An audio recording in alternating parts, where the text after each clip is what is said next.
Hello बच्चों, कैसे आप लोग? तो कैसे हैं आप लोग? आई होप बेटा आप सभी अच्छे होंगे, अपने घर पर सेफ होंगे। तो आपके भैया आपके लिए फिर से आ गए हैं। जी हाँ, पीछा नहीं छोड़ूंगा आपका। मेरा पीछा ना मैं छोड़ूंगा सोनिए, पीछा ना मैं छोड़ूंगा सोनिए, भेज दे चाहे जेल में। सर आपके लिए मैं क्या लेके आऊँ आपकी बात, जैसे कि मैंने आपको वादा किया था जो भी हमारे क्लास 10th के बच्चे हैं कि उनके लिए मैं चैप्टर 1 से लेके जितने भी आपके सिलेबस में चैप्टर हैं अकॉर्डिंग टू 2023-24 सिलेबस जो आपके बोर्ड एग्जाम में आएंगे, मैं उनको आपको पूरा रिवाइज कराने वाला हूँ। जी हाँ, ये फास्ट 15 बैच की बात हो रही है कि 15 मिनट के अंदर कैसे मैं आपको चैप्टर को पूरा समझाऊंगा। सुनना बेटा बात ध्यान से।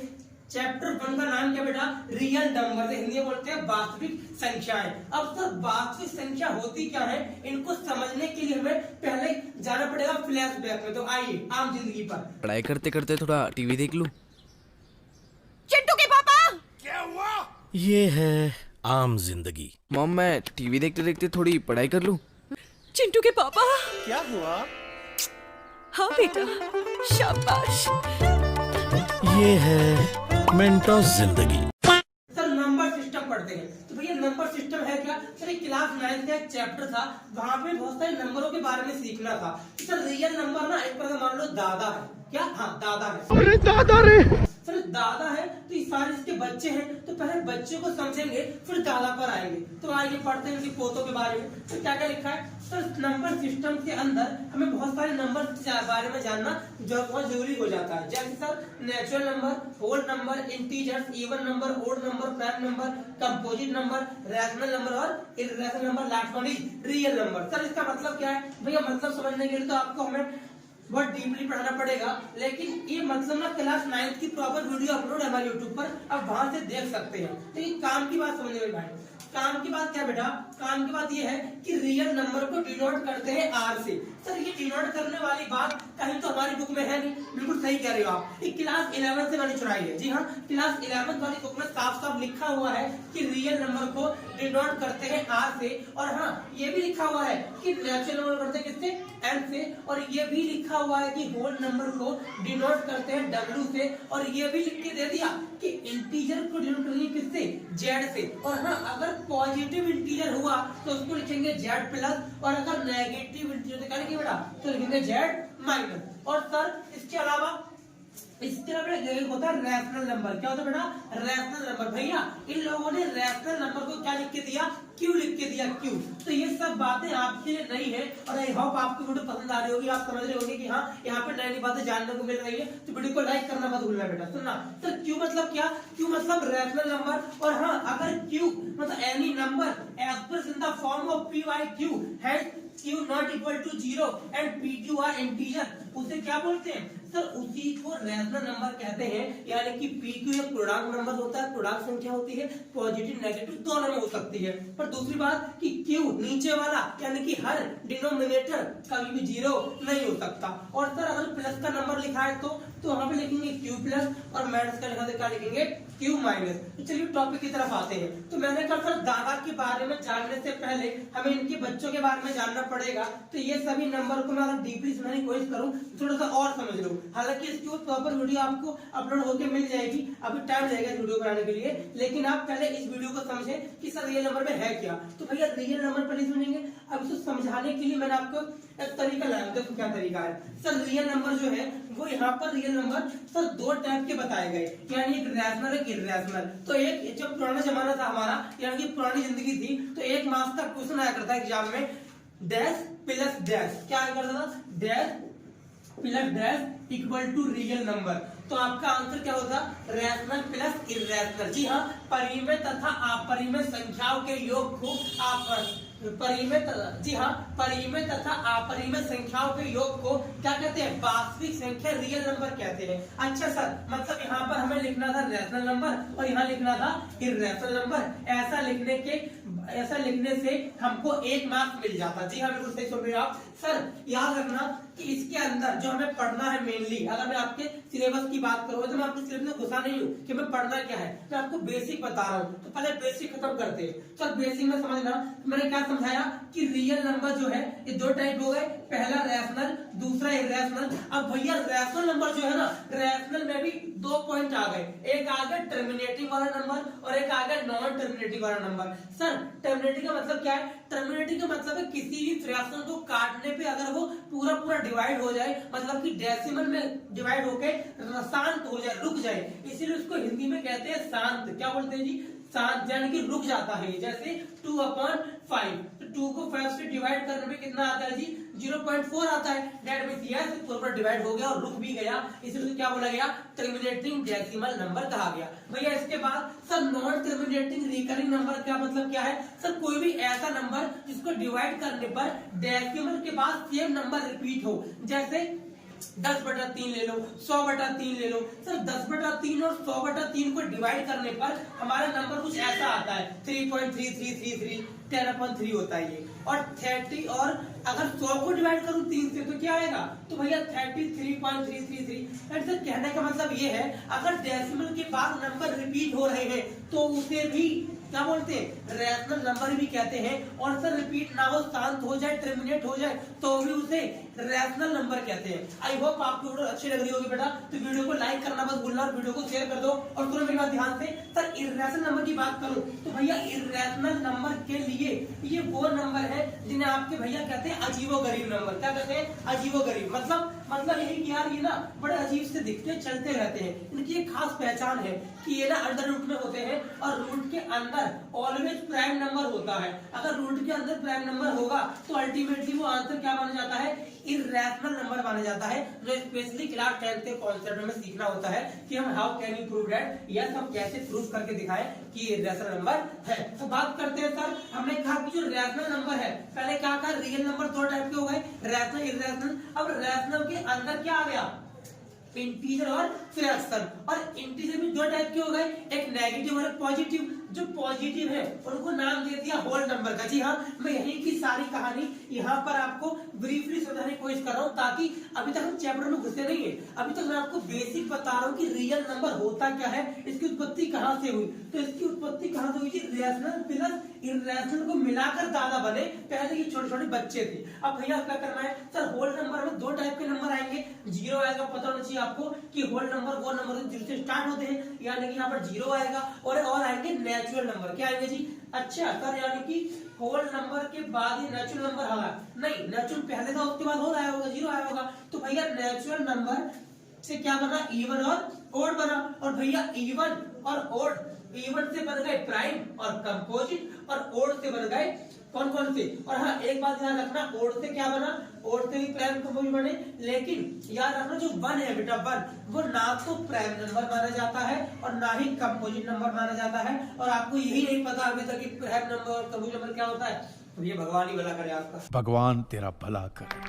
तो भैया तो टेंशन मत लो। अगर आपको नहीं पता है तो प्लीज आपको इस वीडियो के डिस्क्रिप्शन में एक हमारी नॉर्मल वीडियो मिल जाएगी, जिसमें आपको वहां पे लिखा होगा कुछ टाइटल ऐसे लिखा है, आ जाओ सारे बच्चे बेसिक मैथमेटिक्स। तो हमारी पार्ट 1, पार्ट 2, पार्ट 3 तीन वीडियो अपलोड है। पहले वो देख के यार, नॉर्मल वीडियो है वो जो मैंने कॉपी पर लिखकर समझा रखा है आपको, जो कि हमारी बेसिक कोरोना के टाइम की बनी हुई वीडियो है, वो आपको समझ आ जाएगा डीपली कि मैंने बताने का चाहता हूँ। ठीक है जी, अब बात करते हैं आपके सिलेबस के अंदर में एंटर कर रहा हूँ, सुना ध्यान से। हाँ जी, अब बात स्टार्ट हुई है आपके चैप्टर के अंदर कि एग्जाम में क्या क्या छपेगा। देखो एग्जाम में क्या छपेगा। सर मान लो एग्जाम में 6 मार्क्स आपको चैप्टर देके जाने वाला है। जी हाँ, यहाँ पे जो मोस्ट वीवीआई जो टॉपिक है जो एग्जाम में छपते हैं, एक है सर एलसीएम और एक है एचसीएफ। डोंट वरी बेटा, क्वेश्चन भी कराऊंगा, टेंशन भी ले रहे हो क्यों? ध्यान से, एलसीएम और एचसीएफ। सर इसके बाद एक क्वेश्चन बनता है बेटा जी, prove that √3 is an irrational number. Sir ये जरूरी यही वाला एग्जाम में आएगा? नहीं बेटा, मैं तो बताना चाह रहा हूँ, असल में मान लो मिड टर्म में आया था और हर बार ज्यादातर ही आता है, लेकिन हाँ वो कुछ भी पूछ सकते हैं। √3 पूछ लेंगे, √5 पूछ लेंगे, √7 पूछ लेंगे, मतलब ऐसा नंबर ही पूछेंगे जिसमें रूट के अंदर प्राइम नंबर लिखा होगा। प्राइम नंबर वो नंबर होते हैं जिसका ओनली 1 फैक्टर होता है एक्सेप्ट 1 के अलावा। सर इसके अलावा सुनने की बात ध्यान से, सर 3 मार्क्स का कुल देके जाएगा एलसीएम और एचसीएफ का टॉपिक। और भैया 3 मार्क्स में देके जाएगा ये वाला टॉपिक, जो कि 100% फिक्स है, एग्जाम में छपना ही छपना है। हाँ जी, एग्जाम में छपेगा ही छपेगा ये वाला टॉपिक। क्या है इसका? Prove that √3 is an irrational number. हमें ये प्रूव करना पड़ता है कि क्या √3 नंबर है। मैं आपको समझाऊंगा कैसे होता है, डोंट वरी अबाउट इट। और सर इसके अलावा इन दोनों के बेस पे यहाँ पे फॉर्मूला निकल कर आ रहा है, जो कि चैप्टर के अंदर ये फॉर्मूला नाम क्या है जी? Product of 2 number equal to HCF into LCM. ठीक है जी। तो इस फॉर्मूले को अप्लाई कैसे करना है ये भी आपको सिखाने वाला हूँ अभी, सुनो ध्यान से। 1.1 का क्वेश्चन नंबर 4 बिलोंग करता है इस फॉर्मूले से, ठीक है जी, आपके नई बुक के हिसाब से बताओ बेटा। और हाँ, जो ये वाला कॉन्सेप्ट है एलसीएम एचसीएफ का, ये भी 1.1 के क्वेश्चन नंबर 2 में खत्म हो जाएगा। और जो ये वाला क्वेश्चन है आपका, जो ये वाला कॉन्सेप्ट है, दूसरी बात का जो कॉन्सेप्ट है ये पूरा 1.2 से बिलोंग करता है। तो डोंट वरी, हम करने वाले हैं क्या कि 1.1 1.2 कैसे इन्हें समझना है, तो आइए समझते हैं। हाँ जी, सुनिए ध्यान से बेटा, कैसे हमें नंबर लेने हैं। तो चल 6 मार्क्स के लिए मैं आपको 3 मार्क्स का पहले बता दूं कि पहले 3 मार्क्स की तैयारी करते हैं हम, जो हम पढ़ेंगे बेटा एचसीएफ और एलसीएम। सर एचसीएफ बोले तो हाईएस्ट कॉमन फैक्टर, एलसीएम बोले तो लीस्ट कॉमन मल्टीपल या फिर लोएस्ट कॉमन मल्टीपल। सर इसको अंग्रेजी में कहा गया एचसीएफ, को हिंदी में कहा गया मासा और इसे कहा गया लासा, ठीक है। लासा महा देख के घबराना मत, ये लासा महा बोल जाओ, एलसीएम और एचसीएफ ख्याल रखना। देखो सर क्वेश्चन आपकी बुक का उठाया मैंने, जो कि हाँ जो नई बुक के हिसाब से क्वेश्चन नंबर 1 का 5वां पार्ट है 7429। आपको याद ये रखना है, अगर आपको ये कहा गया कि प्राइम फैक्टर निकालने, क्या बोला गया, प्राइम फैक्टर निकालने हैं, ये ऐसा कहा गया प्राइम फैक्टराइजेशन मेथड की हेल्प से इसके फैक्टर निकाल, तो सर इसको इतनी खतरनाक लैंग्वेज का मतलब एलसीएम ही होता है, बात खत्म। तो जो भी नंबर दिया जाएगा उसका जस्ट एलसीएम लेने का और एलसीएम लेने के बाद उसको सॉल्व करने का, और सॉल्व कर जो भी आएगा इन सभी का मल्टीप्लिकेशन ही क्या है, एलसीएम है, बात खत्म। और सर नॉर्मली अगर और ये सच्चाई है बहुत बड़ी, अगर ऐसा क्वेश्चन होगा, इस चैप्टर का क्वेश्चन होगा, तो इसके जो भी यहाँ पर आते हैं इसे फैक्टर बोलते हैं। और सच्चाई ये है कि फैक्टर जितने भी आएंगे वो सारे प्राइम नंबर ही आएंगे। देख रहे हैं यहाँ पर 17, 19 और 23, ये मैंने आपकी बुक का अगला क्वेश्चन लिया, 2, 3, 5, 17, ये ऑल आर प्राइम नंबर, ठीक है जी। आगे बात करते हैं क्वेश्चन नंबर 2 के सेकंड पार्ट की। जी हाँ, ये आपके एनसीईआरटी से बिलोंग कर रहा है बेटा। वहां पर एक क्वेश्चन क्या लिखा है कि 510 और 92 का एलसीएम भी निकालो, एचसीएफ भी निकालो, और इन दोनों को निकालने के बाद इसको वेरीफाई भी करो। भैया वेरीफाई मतलब बेटा, वेरीफाई का मतलब है जो यहाँ पर एक फॉर्मूला पढ़ने वाले थे, मैं बताया था अभी, कौन सा याद करो, product of 2 number equal to HCF into LCM. तो उसको अप्लाई करना है। भैया पहले क्या करूंगा बेटा, याद रखना जब भी ऐसा क्वेश्चन आए, 2 नंबर देके या 3 नंबर देके आपको कहे एलसीएम भी निकालना है और एचसीएफ भी निकालना है, तो आपका काम क्या होगा सर, हमारा काम होगा अलग अलग एलसीएम। जी हाँ, आपको अलग अलग एलसीएम लेना पड़ेगा। भैया 510 का अलग एलसीएम लिया और 92 का अलग एलसीएम लिया। सर एचसीएम पे क्या होगा बेटा जी, दोनों के फैक्टरों में, यस दोनों के फैक्टर्स में जो भी आपको कॉमन दिखे, जो भी आपको एक जैसा दिखे, वही क्या होता है, वही आपका हाईएस्ट कॉमन फैक्टर होता है। जिसका मतलब ये हुआ वो हाईएस्ट से हाईएस्ट नंबर क्या हो सकता है, जो इस नंबर को डिवाइड कर दे। आगे बात समझ। सर उसी तरह जो लोएस्ट नंबर है वो क्या होगा सर, यानी कि एलसीएम के लिए क्या करते हैं, लीस्ट कॉमन निकालते हैं, ठीक है। क्या निकालते हैं, लीस्ट कॉमन मल्टीपल निकालते हैं। सुनना ध्यान से, सर 510 जो है क्या है, 2 × 3 × 5 × 17, इस फैक्टर में यहाँ पर सेट में लिख दिया। सर इसी तरह से आपने 92 को भी यहाँ पर ऐसे एज ए फैक्टर लिख दिया। अब तो ध्यान देखिए सर, एचसीएफ जो है भैया 510 और 92 कितना आ रहा है, 2 आ रहा है। क्या से सर, देखो ना इस वाले फैक्टर में भी 2 है और नीचे वाले फैक्टर में भी 2 है। क्या 2 दोनों में है, यस 2 दोनों में है। अगर 2 दोनों में हुआ तो अब क्या बोलेंगे, यस यहाँ पर हाईएस्ट कॉमन फैक्टर एलसीएम कितना हो गया जी, 2 हो गया। और भैया एलसीएम कैसे पता लगाएंगे, एलसीएम में याद रखना जो भी, पहले इसको लिखना इस फॉर्म में, 2 की पावर 1, 3 की पावर 1, 5 की पावर 1 × 17, इसको लिखना है ऐसे, 2 की पावर 2 × 23 की पावर 1। अब आपको क्या देखना है, अब आपको ये देखना है जो सबसे बड़ा उसको ले लो, मतलब सर यहाँ भी 2 है और यहाँ भी 2 है, तो 2 पे लूप कौन सा, सर यही तो कंफ्यूज रहता हूँ हमेशा। डोंट वरी यार, बता रहा हूँ सर, कंफ्यूज कभी नहीं हो गया, कुछ नहीं करना। 2 बड़ा कौन सा है सर, 2 की पावर 1 या 2 की पावर 2, 2 की पावर 2 बड़ा है, तो 2 की पावर 2 को लेंगे, तो ऐसे में क्या आएगा, 2 की पावर 2, फिर जो यहाँ पर लिखे सभी आ जाएंगे, यानी 3 भी आ गया, 5 भी आ गया, 17 भी आ गया और 23 भी आ गया। सर 2 क्यों नहीं आया, 2 तो पहले ही आ गया था, तो ये वाला 2 क्यों नहीं आया, क्योंकि बेटा 2 की पावर 2 में छोटा वाला 2 मतलब 2 की पावर 1 ऑलरेडी इंक्लूड है, इसी वजह से मैंने इसको दोबारा से नहीं लिया। तो इस पूरे को सॉल्व करने से हमारा आंसर क्या आता है भैया, 23,460। सर आप चेक करना चाहते हो कि आपका ये आंसर सही आया है, तो क्या करूं, तो तभी तो क्वेश्चन में लिख के दिया वेरीफाई करो, प्रमाणित कीजिए। आइए प्रमाणित करते हैं। तो चलिए वेरीफाई करते हैं। भैया वेरीफाई मतलब क्या होता है? प्रमाणित कीजिए, यानी कि जो हमने आंसर लिखा है उसको आप क्रॉस चेक करते हैं सही है गलत है। तो क्या करेंगे सर? कुछ नहीं करो, जो हमें 2 नंबर गिवन थे, जी हाँ, जो हमें क्वेश्चन में 2 नंबर गिवन थे, उस 2 नंबर को क्या करना, उस दोनों नंबर को आपस में कर देना मल्टीप्लाई। क्यों सर? क्योंकि फॉर्मूले क्या कहा? फॉर्मूले कहा product of 2 number. Yes, product of 2 numbers is equal to HCF into LCM. मतलब सर, मतलब वही जो 2 क्वेश्चन दिए हुए हैं उन दोनों क्वेश्चनों को आपस में मल्टीप्लाई कर दिया, ये आ गया 46,920। और भैया एलसीएम आपने 2 निकाला था, यस 2 निकाला था, और आपने एलसीएम क्या निकाला था जी? 23,460। यानी दोनों का मल्टीप्लिकेशन भी वही आया जो इन 2 नंबर्स का मल्टीप्लाई आया। Yes sir, it means yes, हमने वेरीफाई कर दिया, हमने प्रमाणित कर दिया कि ये सच में फॉर्मूला अप्लाई हो गया कि हाँ 2 नंबरों का यानी 2 संख्याओं का गुणनफल बराबर एचसीएफ गुणा एलसीएम होता है। अगर आपको अच्छा लगा, ये सब समझ में आया हो तो प्लीज वीडियो को लाइक करना मत भूलना, वीडियो को शेयर कर दो। और सुनो बात ध्यान से, अब हम बात करेंगे अगले 3 मार्क्स के क्वेश्चन की, जो एग्जाम में 100% छपेगा ही छपेगा।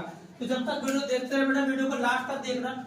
तो सर लास्ट में मेहनत कर रहे हैं किसके लिए? 3 मार्क्स के लिए। जी हाँ, क्लास में फिक्स है, क्लास 10 में फिक्स है कि 3 मार्क्स का एक क्वेश्चन ये वाला छपना ही छपना है। सर या तो √2 छपेगा, या √5, या √7, ज्यादातर इस टाइप का देखने को मिला है। सर √3 वाला आई थी कभी मिड टर्म में आया था, इसीलिए मैंने आपको √3 का ना दे किसका कौन सा दिया है सर? √3 का ना देकर मैंने आपको √2 का समझने की कोशिश करी है।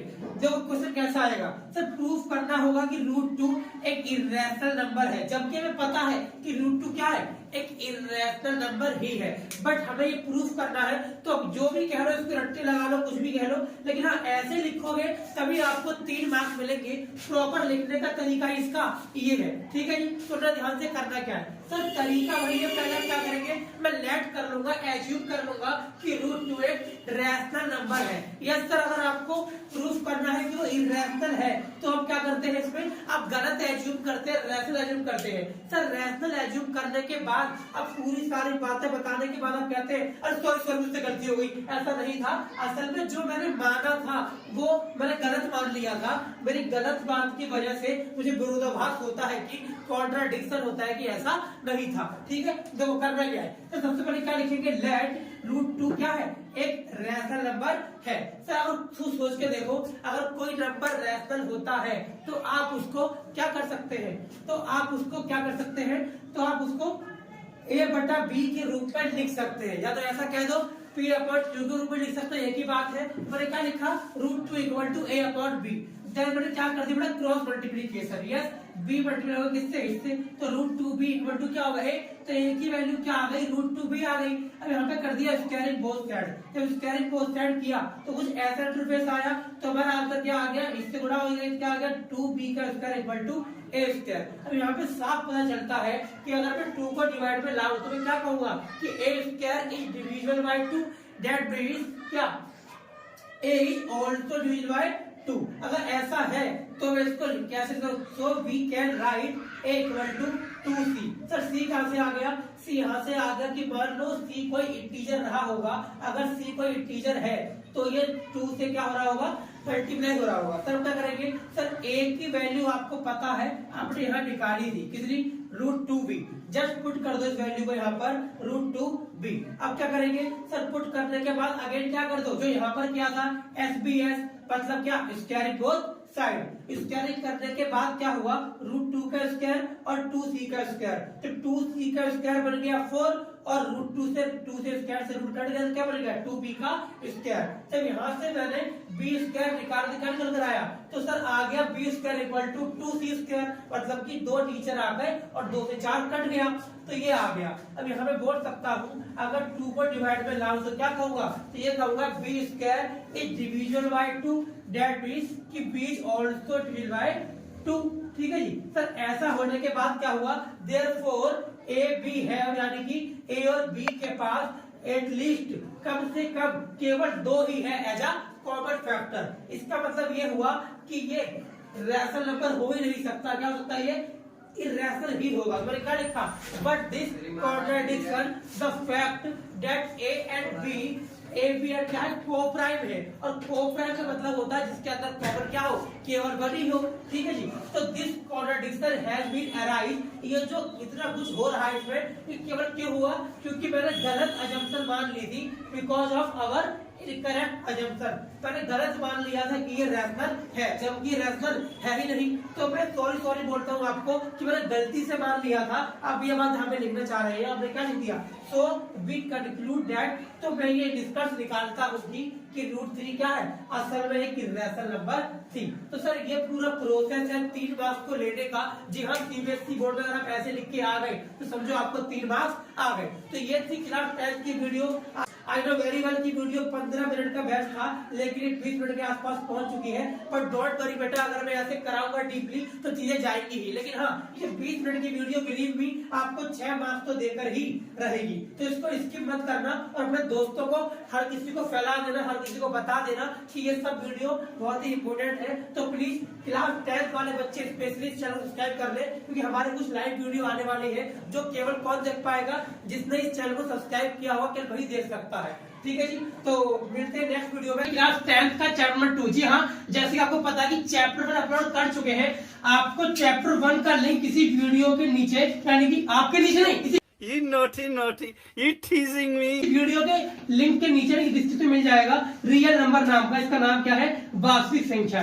जैसा आपके भैया ने आपको वादा किया था, जो वादा किया वो निभाना पड़ेगा, कि अब वो आपको 15 मिनट, जी हाँ, जो हमारा फास्ट 15 बैच चल रहा है, उस बैच के तहत आपको 15 मिनट के अंदर पूरे चैप्टर रिवाइज करवाएंगे। तो सुनना ध्यान से बेटा, चैप्टर 2 का नाम क्या है बेटा, पॉलिनोमियल, बहुपद। जी हाँ, याद रखें चैप्टर ओनली क्लास 10 से नहीं है, क्लास 9th वाले, 8th वाले, ये सारे बच्चे देख सकते हैं। सुनो बात ध्यान से, है क्या सर, पॉलिनोमियल का कुछ बेसिक कॉन्सेप्ट की बात करूं तो सर बेसिक कॉन्सेप्ट क्या निकल के आ रहा है, सबसे पहले क्लास 9th के पर्पज के लिए हमें सीखना है कि डिग्री क्या होता है। क्या समझना, डिग्री क्या होता है सर, डिग्री को हिंदी में बोलते हैं बहुपद की घात। क्या बोलते हैं, बहुपद की घात। ये वो डिग्री नहीं है, वो वाली बुखार वाली नहीं है सर। डिग्री का मतलब क्या है, बहुपद की घात। इसका मतलब सर, अगर कोई भी नंबर लिखा है, सपोज कि इस प्रकार से कोई भी इक्वेशन लिखी है, इस इक्वेशन की सबसे हाईएस्ट पावर होती है, उसे क्या बोलते हैं, उसे डिग्री कहते हैं। दैट मींस कि highest power of the variable term is called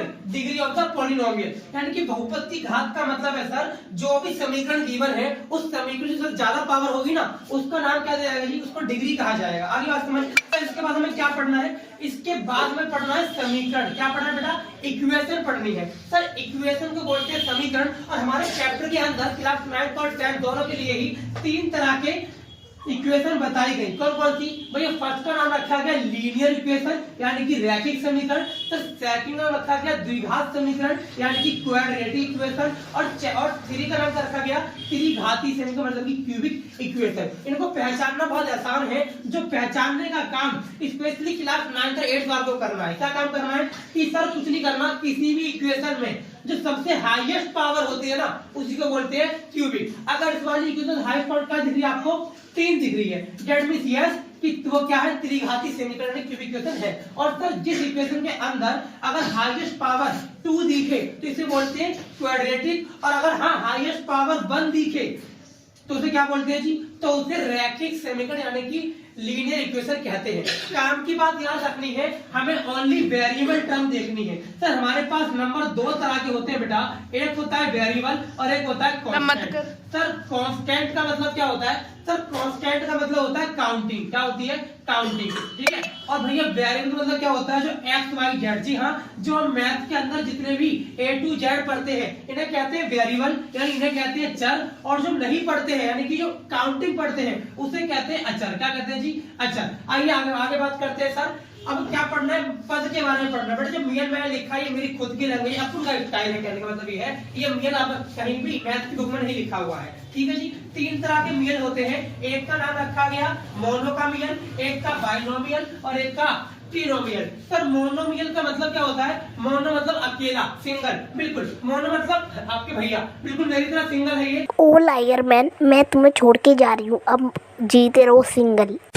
यानी कि सिंगल टर्म का मतलब क्या हुआ सर, मोनो, मान लो एक्स लिखा तो मोनोमियल है, वाई लिखा तो मोनोमियल है, अगर मैं लिखूं 100 तो ये भी मोनोमियल है। सर मोनोमियल मींस जो केवल सिंगल टर्म होगी ना, उसे मोनो कहा जाएगा। मोनो मींस क्या, मोनोपोली सुना है, मोनोपोली बाजार के अंदर होता है। तो मोनो में जिसका खुद का एक बंदे का अधिकार होता है, ठीक है जी। सर द्वि मतलब बाईसाइकिल सुना है, बाईसाइकिल, बाईसाइकिल में दो पहिए होते हैं, तो क्या बोलते हैं बाईसाइकिल। जैसे यहाँ पे क्या नाम लिखा है बायनोमियल, यानी कि ऐसी चीज जहां पर दो टर्म होती हैं, चाहे वो x प्लस वाई हो, चाहे वो x प्लस 100 हो, कुछ भी हो सकता है। तो लास्ट में जी ट्राइनोमियल में क्या होता है भैया, इसके अंदर क्या आता है, इसके अंदर तीन टर्म आ जाती है। जैसे मान लो 2x plus Y plus Z आ गए तीन टर्म, तो इसे कहते हैं त्रिपद, ठीक है जी। तो एक पदी, द्विपदी, त्रिपदी यानी कि मोनोमियल, बायनोमियल और ट्रिनोमियल। इसके बाद सर क्लास 9th वाले बच्चों के लिए उनके चैप्टर के अंदर बहुत सारी सरल समीकरणाएं हैं, जी हाँ, यानी कि बहुत सारे फॉर्मूले हैं, जैसे कि a प्लस बी का whole square, a minus B का होल स्क्वायर,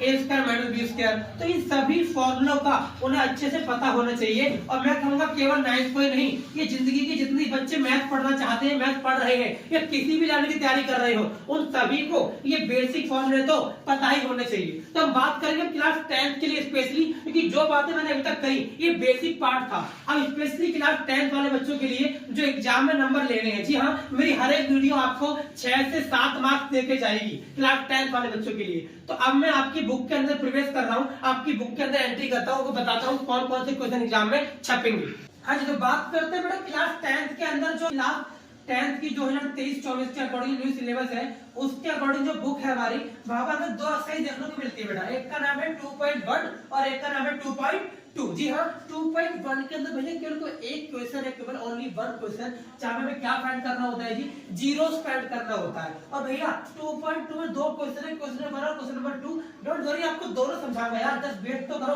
तो रुको जरा, अरे रुको जरा, सबर करो।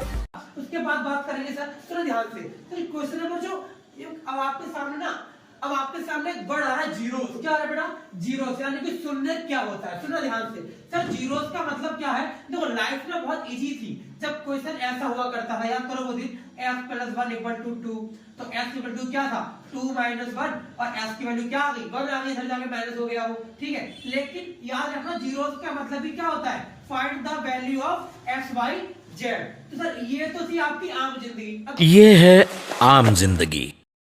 बात करेंगे मेंटोस जिंदगी की। अब भैया होता क्या है, तो जीरोस के बाद हमें दो चीज देखने को मिलती है यहाँ पर चैप्टर के अंदर, एक मिलता है सम ऑफ जीरोस और एक मिलता है प्रोडक्ट ऑफ जीरोस, यानी कि शून्यकों का योग और शून्यकों का गुणनफल। भैया जीरोस को हिंदी में कहते हैं शून्य, क्या बोलते हैं शून्य। अब मैं आपको 2.1 की बात करूं, डोंट वरी, आपको समझाऊंगा कैसे भी निकालना है सारी चीजें, बट फिलहाल 2.1 की बात करते हैं। देखो 2.1 को समझने का तरीका आपको क्वेश्चन में लिख के देगा y equal to p bracket में x, जैसे ही ऐसा लिख के दे दे तो समझ जाना वो x एक्सिस की बात कर रहा है। जी हाँ, आपको पता होना चाहिए बेटा, एक ऐसे करके आपने ग्राफ पढ़ा होगा, जो ये वाली लाइन है इसे बोलते हैं y एक्सिस, क्या बोलते हैं जी y एक्सिस, और जो ये वाली लाइन है इसे बोलते हैं x एक्सिस, क्या बोलते हैं जी, इसे बोलते हैं x एक्सिस। तो भैया x एक्सिस वाली लाइन की बात कर रहा है, ये वाली बात। यदि यार हमें ऐसा लिखा मिले कि y equal to p bracket x, तो समझ जाना इसका मतलब है कि जहां पर x को काटा जा रहा हो, और जैसे ही वो x कटेगा उस टाइम से क्या बोला जाएगा, उससे शून्य कहा जाएगा। जैसे देखिए ये आपकी बुक का क्वेश्चन ही है सर, यहाँ पर देखो ये क्या है, x एक्सिस है, क्या x एक्सिस को ऊपर कोई भी लाइन गई, कहीं गई ना, इसका मतलब यस, इसका आंसर क्या है सर, इसका आंसर है 0। सर इसका जीरोस क्या है, इसका जीरोस 0 है। सर 0 क्यों है, क्योंकि x एक्सिस को एक भी बार नहीं काटा गया। भैया काटा तो है, हाँ देखो ना काटा है, लेकिन ये किसको काटा है, ये y को काटा है। हाँ जी, ये लाइन है बेटा y की है और y को काटा गया, इसीलिए x एक्सिस के लिए इसका कोई भी पॉइंट जीरोस नहीं है, 0 0 है। और भैया इस वाले क्वेश्चन की बात करें तो ध्यान से समझना मेरे बेटा, इसमें तो हुआ क्या, देखो ये लाइन है x है, तो कितनी बार कटी है, एक कटी हाँ, एक कटी हाँ, एक कटी हाँ, एक कटी हाँ, कटा, यहाँ भी कटा और यहाँ भी कटा, तो इतनी बार कट गया ना ये, यानी जितनी बार x एक्सिस के ऊपर ये पॉइंट आएंगे, जितनी बार ये लाइन काटती हुई जाएगी, उतने जीरोस माने जाएंगे। तो भैया 1 2 3 4 5 6, जी हाँ, तो इस वाले क्वेश्चन का आंसर क्या हो गया, 6 आंसर हो गया। यानी भी इतना सिंपल था, जी हाँ इतना सिंपल था, बट याद रखना 2 तरह का क्वेश्चन आएगा। अगर उसने दिया y बराबर px, तो मैं चेक करूंगा x एक्सिस पे कितनी बार काटा है। अगर भैया उसने लिख दिया x बराबर py, तो बहुत बढ़िया, अच्छा क्वेश्चन किया आपने, तो सर पी वाई मतलब वाई एक्सिस को चेक करूंगा बस, और क्या वाई को चेक करूंगा कितनी बार कटा, भाई आपका आंसर होगा। तो यहाँ से एमसीक्यू मेरे को देखने को मिला अभी मिड टर्म के एग्जाम में, और इस चैप्टर से केस स्टडी बेस्ड क्वेश्चन आया। जो केस स्टडी बेस्ड क्वेश्चन आया उस केस स्टडी में ऐसी बातें आपसे पूछी गई थी, तो ऐसी गलतियां मत करके आना। आई होप आपको वीडियो अच्छी लग रही है, वीडियो को लाइक करना मत भूलना बेटा। और सुनो ध्यान से, अब हम बात करेंगे 2.2 की कि कैसे हम मेंटोस जीते जाने वाले हैं, मतलब कि किस तरीके से। अब ये वाली बात हमारी जिंदगी से बाहर जा चुकी है, अब नई जिंदगी पे आ रहे हैं। सुनिए, ये है मेंटोस जिंदगी। मेंटोस, दिमाग की बत्ती जला दे। हाँ जी सुनेंगे ध्यान से। अगर मैं 2.2 की बात करूं बेटा, अगर मैं 2.2 की बात करूं क्लास 10 के हिसाब से, तो दो क्वेश्चन मैंने तुमको बताया कि क्वेश्चन नंबर 1 में क्या होता है, क्वेश्चन 2 में क्या होगा। सुनना ध्यान से, जो क्वेश्चन नंबर 1 है वहां पे हमें कहा गया कि जीरो फाइंड करना है, मतलब कि सुन्नत निकालना है। और यहाँ हमसे क्या बोला गया, यहाँ हमको जीरो दिया गया, यानी कि जीरो हमें दिया गया और कहा गया क्या निकाल, यहाँ कहा गया फाइंड क्वाड्रेटिक पॉलिनोमियल। क्या निकालो जी, क्वाड्रेटिक पॉलिनोमियल निकालो, ऐसा हमसे कहा गया। ठीक है भैया, ये दो क्वेश्चन है हमारे 2.2 में। अब भैया क्वेश्चन 1 कैसे करते हैं समझा रहा हूं, पहले सुनो। जीरो होता क्या है सर, जीरो का मतलब है असल में जो वैल्यू निकाल रहे हैं, एफ की, वाई की, जेड की, ए बी सी डी, कुछ भी जो वैल्यू निकालते हैं ना वेरिएबल की, उन वेरिएबल की वैल्यू को ही क्या बोलते हैं, उसी को जीरोस कहा जाता है। पहली बात तो ये। और दूसरी बात कि sir how to find zeros, कि जीरो कैसे फाइंड करें। तो भैया जीरो फाइंड करने के लिए हमारे पास दो तरीके हैं। एक तरीके का नाम क्या है जी, दो मेथड है बड़ा, एक का नाम है फैक्टराइजेशन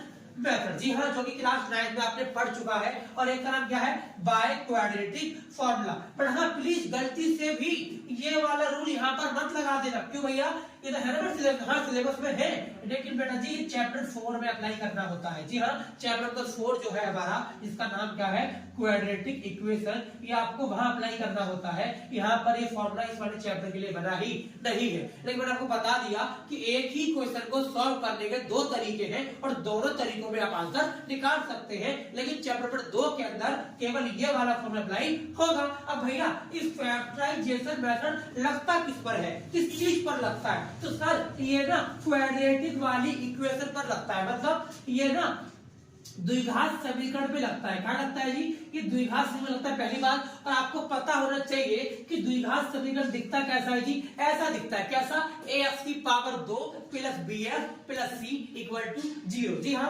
ax का square plus bf plus c कुछ ऐसा दिखता है। क्या, द्विघात समीकरण दिखता है। अब भैया अब यहाँ मुझे ये पता करना पड़ेगा कि a क्या होता है, b क्या होता है, c क्या होता है। तो बेटा a का मतलब क्या है सर, a का मतलब है जो f की पावर 2 से, सुनो ध्यान से, जो f की पावर 2 से गुणा हो रहा है ना, वो a है। यानी कि a का मतलब क्या हो गया, f की पावर 2 का गुणांक, और अंग्रेजी में कोएफिशिएंट ऑफ f की पावर 2। और भैया b का मतलब क्या हुआ, बड़ा b का मतलब f का गुणांक। क्या हुआ, f का गुणांक, मतलब वही जो f से गुणा हो रहा हो। अच्छा, यानी कि कोएफिशिएंट ऑफ f, उसे क्या बोलेंगे, b कहेंगे। और सर c मतलब कोई भी काउंटिंग, यानी कि कोई भी कांस्टेंट टर्म, कोई भी अचर पर इसमें काउंटिंग आती है, उसको c कहा गया। ठीक है सर, यानी पहला काम मेरा क्या होगा, क्वाड्रेटिक इक्वेशन देखते ही समझ जाऊंगा कि यहाँ पे जीरो निकालने के तरीके हमारे पास दो है, लेकिन चैप्टर 2 में ये तरीका अप्लाई करना है। ठीक है भैया, अब सर ये तो बताओ, how to can factorise the equation, यानी कैसे मैं फैक्टराइज करूं, कैसे फैक्टराइज करूं। तो सर सुनो ध्यान से, सर पहली बात तो ये कि इस वाली इक्वेशन और क्वेश्चन में आपको ऐसी इक्वेशन गिवन नहीं है, इसे मैं कहता हूं स्टैंडर्ड फॉर्म। क्या पढ़ते हो बेटा मैं, स्टैंडर्ड फॉर्म। जी हाँ, ये किसी भी क्वाड्रेटिक इक्वेशन की स्टैंडर्ड फॉर्म होती है। अगर क्वेश्चन ऐसा नहीं है तो पहले ऐसा बनाओ। देखो स्टेप फॉलो करो बेटा, स्टेप 1 की फॉर्म क्वाड्रेटिक इक्वेशन, अगर ऐसा नहीं है तो पहले उसे ऐसा बनाओ। सर ऐसा बनाओ मतलब पहले लिखो f की पावर 2 वाला, दूसरी बार लिखो s वाला, फिर लिखो काउंटिंग। ऐसा बनने के बाद सर सेकंड स्टेप में क्या करूं, पहले दूसरे स्टेप में क्या करो, c को कर दो a से मल्टीप्लाई। जी हाँ, इस वाले c को कर दो a से मल्टीप्लाई। मल्टीप्लाई करने के बाद क्या करूं, एलसीएम लो। सर एलसीएम क्यों लेना पड़ रहा है, ताकि मैं फैक्टर निकाल सकूं, दो गुणनखंड निकाल सकूं, दो नंबर निकाल सकूं। उससे होगा क्या भैया, तो देखो स्टेप 3। सर स्टेप 3 में क्या होगा, जो bf है, मतलब जो बीच वाला है, उस बीच वाले को ब्रेक किया जाएगा, तोड़ा जाएगा। और सर तोड़ के फिर 2 पार्ट में तोड़कर प्लस या माइनस करने पर बीच वाला मतलब कि bf आना चाहिए। और सर उसी बी एक्स को यानी कि उसी नंबर को ऐसे दो नंबरों को गुणा कर कर क्या आना चाहिए, जो मैंने सी को ए से मल्टीप्लाई किया था वो आना चाहिए। क्या हुआ, समझ नहीं आ रहा? नहीं। डोंट वरी, एक को क्वेश्चन करके दिखाता हूँ आपकी खुद की बुक का 2.2 का क्वेश्चन नंबर जो 1 है उसके अंदर हमें जीरो निकालने हैं। तो बात करता हूँ मैं 2.2 का क्वेश्चन 1 का थर्ड पार्ट कैसे सॉल्व करेंगे, सुनना ध्यान से। हाँ जी, तो भैया आप क्या करेंगे, आप देखो ये वाला क्वेश्चन आपकी बुक का है 2.2 का क्वेश्चन नंबर 1 का थर्ड पार्ट है, जहाँ पे हमें कहा गया फाइंड द जीरोस और वेरीफाई करने को बोला। डोंट वरी, यहाँ पे सत्यापित करने को बोला है, तो मैं आपको वेरीफाई भी बता दूंगा कैसे वेरीफाई करते हैं। सुनना ध्यान से। सर सबसे पहला स्टेप फॉलो करेंगे, बिल्कुल स्टेप फॉलो करते हैं। देखो पहले क्या करूंगा, इस क्वेश्चन की शक्ल देखो, क्या ये ऐसा दिखता है क्या? सर नहीं दिखता, क्यों? क्योंकि यहाँ पर बीच में BX वाला होना चाहिए। अब मैं क्या करूं, सर बीच में होना चाहिए, क्या करेंगे सर, इसको लिख दो यहाँ और इसको लिख दो यहाँ, और क्या कुछ फर्क थोड़ी पड़ेगा उसके, लिख दो। तो देखो स्टेप 1 मैंने क्या लिखा, सर 7x को लिख दिया यहाँ पर और इस -3 को लिख दिया यहाँ पर, ठीक है जी। तो ये हमारा क्वेश्चन बन गया। सर इक्वल टू 0, आपकी मर्जी लगाओ ना लगाओ कोई फर्क नहीं पड़ता। सर सेकंड स्टेप क्या है, सर सी को ए से गुणा कर दो। तो सी मतलब काउंटिंग, हाँ बेटा काउंटिंग, काउंटिंग को कर दो ए से गुणा, मतलब 3 को कर दो 6 से मल्टीप्लाई, कितना आ जाएगा भैया, 18 आ जाएगा। सर एलसीएम क्यों ले रही हो, ताकि दो नंबर का पता लगा सकूं। जब मैंने एलसीएम लिया तो भैया फैक्टर आ गए, एक आ गया 2 और एक आ गया 3 3 9, यानी एक आ गया 9 और 2। सर क्या 9 और 2 को जोड़ने पर 7 आएगा? नहीं आएगा। सर अब क्या करूं, कोई बात नहीं, क्या 9 को 2 से माइनस करके देखो, कि रूल तो हमारा यही था, जो बीच वाला है जो BX है इसको ब्रेक करके प्लस या माइनस कुछ भी कर सकते हैं। तो देखो क्या 9 में से 2 अगर माइनस करूं तो 7 आएगा? हाँ भैया आएगा। क्या 9 को 2 से मल्टीप्लाई करूं तो 3 into a मतलब 18 आएगा? हाँ आएगा। सर मिलेगा 2 फैक्टर, यही वो 2 फैक्टर है जिनको जोड़ने या घटाने पर बीच वाला आ जाए यानी कि 7 आ जाए और गुणा कर बैठा दो आएगा ही आएगा। तो कर दो ब्रेक। सर पहले वाले को सेम टू सेम छाप देते हैं। अब 7x से माइनस का इसको तोड़ना है, तो तोड़ने के लिए माइनस का लिख दो 9x और क्या करूं, और प्लस का लिख दो 2x। सही बात है ना, कि भैया इसको सॉल्व करने पर देखो माइनस का 7 ही आएगा। अब क्या करोगे आप, अब यहाँ लिख दूंगा माइनस का 3 और इक्वल टू में 0। सर ध्यान से देखा या कुछ नहीं किया, पूरा का पूरा सेम उतार दिया, बट माइनस के 7 को तोड़ के 2 बार लिख दिया। अब भैया क्या करोगे, जैसे आपकी जिंदगी में ये 4 टर्म बन जाए, जब आप कॉमन लेना, क्या करना, कॉमन। तो क्या करना है सर, यहाँ पे क्या कॉमन है, तो 3 के पहाड़े में दोनों आते हैं, यानी 3 कॉमन आ जाएगा। और भैया और देखो यहाँ पे x की पावर 2 है, यहाँ पे सिंगल x है, तो यानी कि x भी कॉमन आ सकता है। तो क्या बचा सर, यहाँ पे बचा 3 2 जा 6 और बचा 8x। अब भैया यहाँ पे 9 तो बाहर, 9 तो अंदर है, तो 3 3 जा कितना आ जाएगा 3, और x तो भरा ही चुका है, यानी यहाँ बच गया 2x माइनस 3। सर यहाँ पे क्या कॉमन लूं, पर यहाँ तो कुछ कॉमन है ही नहीं, जिसका कोई होता है उसका 1 होता है, तो बस यहाँ पे 1 कॉमन ले लो। तो क्या बचा 2x माइनस 3 बचा इक्वल टू में 0। देखो ध्यान से, सर हमेशा ऐसा होना चाहिए आपकी दोनों ब्रैकेट एक जैसे आने चाहिए। जब जब आपका एक ब्रैकेट एक जैसा आएगा तब तब आपका सवाल सही होगा। अब क्या करना है सर, कुछ नहीं करना, जो 2 ब्रैकेट एक जैसे दिख रहे हैं उनको लिख दो ऐसे 2x माइनस 3, और जो बाहर वाले हैं उनको लिख दो ऐसे 3x प्लस 1। बस खत्म काम। सर यहाँ तक तो हमने क्लास 9 में सीख चुके हैं। जी हाँ, तभी तो मैं कह रहा हूँ ये वीडियो क्लास 9 के लिए भी है, तो 9 वाले इसकी मत करो, पूरी देख के जाना। अब भैया क्या करें, सर फैक्टर निकल गए, बिल्कुल निकल गए। अब क्या करूं, अब 0 निकालना, तो वो क्या होता है, अरे कुछ नहीं होता, इसी के इक्वल टू में 0 डाल दे। मतलब देखो, मतलब 2x माइनस 3 इक्वल टू 0। एक तो बात ये हो गई, दूसरी बात क्या हो जाएगी, 3x प्लस 1 बराबर 0। बस सर आंसर निकाल दो, और क्या निकाल दो सर, 2x इक्वल टू क्या हो जाएगा 3, यहाँ मल्टीप्लाई प्लस का हो जाएगा, और सर x के साथ 2 क्या हो रहा है, मल्टीप्लाई, यहाँ पर आके डिवाइड हो जाएगा। सर 1 0 आ गया 3/2। सर अगला, सर अगले में कुछ नहीं करना, यहाँ पे प्लस का बढ़े क्या हो जाएगा माइनस का 1, और x के साथ 3 क्या हो रहा है, मल्टीप्लाई, और सर यहाँ पे क्या हो जाएगा -1 डिवाइड हो जाएगा 3। तो ये 2 इक्वेशन आ गई, और सर यही है हमारे शून्य। हमारे चैप्टर के अंदर, इसके अंदर इस वाले को बोल दिया अल्फा, इसको बोल दिया बीटा, इसको बोला अल्फा, इसको बोला बीटा। अल्फा बीटा गामा कुछ भी नहीं है, असल में अलजेब्रिक एक्सप्रेशन है जो लिखी जाती है मैथमेटिकल लैंग्वेज के हिसाब से। तो भैया यानी पहले वाला अल्फा मान लो और क्या, अगला क्या मान लो, बीटा मान लो। अब क्या करूं, अब वेरीफाई करने के लिए समझना वेरीफाई कैसे करते हैं, समझाता हूं वेरीफाई। हाँ जी सुनेंगे ध्यान से। तो भैया जीरो आप कैसे करेंगे वेरीफाई, हर क्वेश्चन पर बंधा ना बेटा आपका, वहां बोला गया था वेरीफाई करने को। अब वेरीफाई जो कैसे करते हैं, हमने बड़ी मेहनत से भी जीरो निकाले हैं। एक को मैंने बोला अल्फा, एक को बोला बीटा। डोंट वरी बेटा कुछ भी नहीं यार, बस हमारा जो आंसर है जो बचपन से निकालते हुए आ रहे हैं। सर अब क्या करूं, अब कुछ नहीं करना सर। सम ऑफ जीरो, एक हमारे चैप्टर के अंदर फॉर्मूला दिया गया कि सम ऑफ जीरो किसके बराबर है, माइनस बी अपॉन में ए के, ठीक है। और भैया प्रोडक्ट ऑफ जीरो किसके बराबर है, सी अपॉन हो गई, ठीक है। अब कुछ नहीं करना सर, सब मतलब जोड़ना, इसलिए मैंने अल्फा प्लस बीटा लिख दिया। आप ए प्लस बी लिख दो, एक्स प्लस वाई लिख दो, आपकी मर्जी, आपका राज चल रहा है। अब इसमें क्या करो, इसमें गुणा कर दो, अल्फा इंटू बीटा। सर अब कैसे निकालना है, सुनो ध्यान से कैसे निकालना है। क्या इस वाले इक्वेशन में इसको मैंने चेंज किया था, कैसे किया था आपने, इसको एक्स वाले को लिखा था बीच में, इसको ऐसे। क्या इस वाले इक्वेशन में जी आप ए का, बी का, सी का पता लगा पाएंगे, हाँ लगा पाएंगे सर, आपने भी समझाया था। ए मतलब जो एक्स के साथ होगा यानी ए की वैल्यू 6 हो गई, बी मतलब जो एक्स के साथ होगा वो बी है, और जो एक्स की पावर 2 के साथ होगा वो ए है। और भैया सी क्या है, जो काउंटिंग की तरफ है, अरे आप सी नहीं, डोंट वरी। तो माइनस का 3, यहाँ पे क्या आ जाएगा, माइनस का 3। अब क्या करूं भैया, अरे हो गया क्वेश्चन यार, कर दो verify. Sir product of zero मतलब कि सी अपॉन में ए होता है, आपको पता है सी क्या ए क्या है, सब जो आपको पता ही है, कर दो अप्लाई।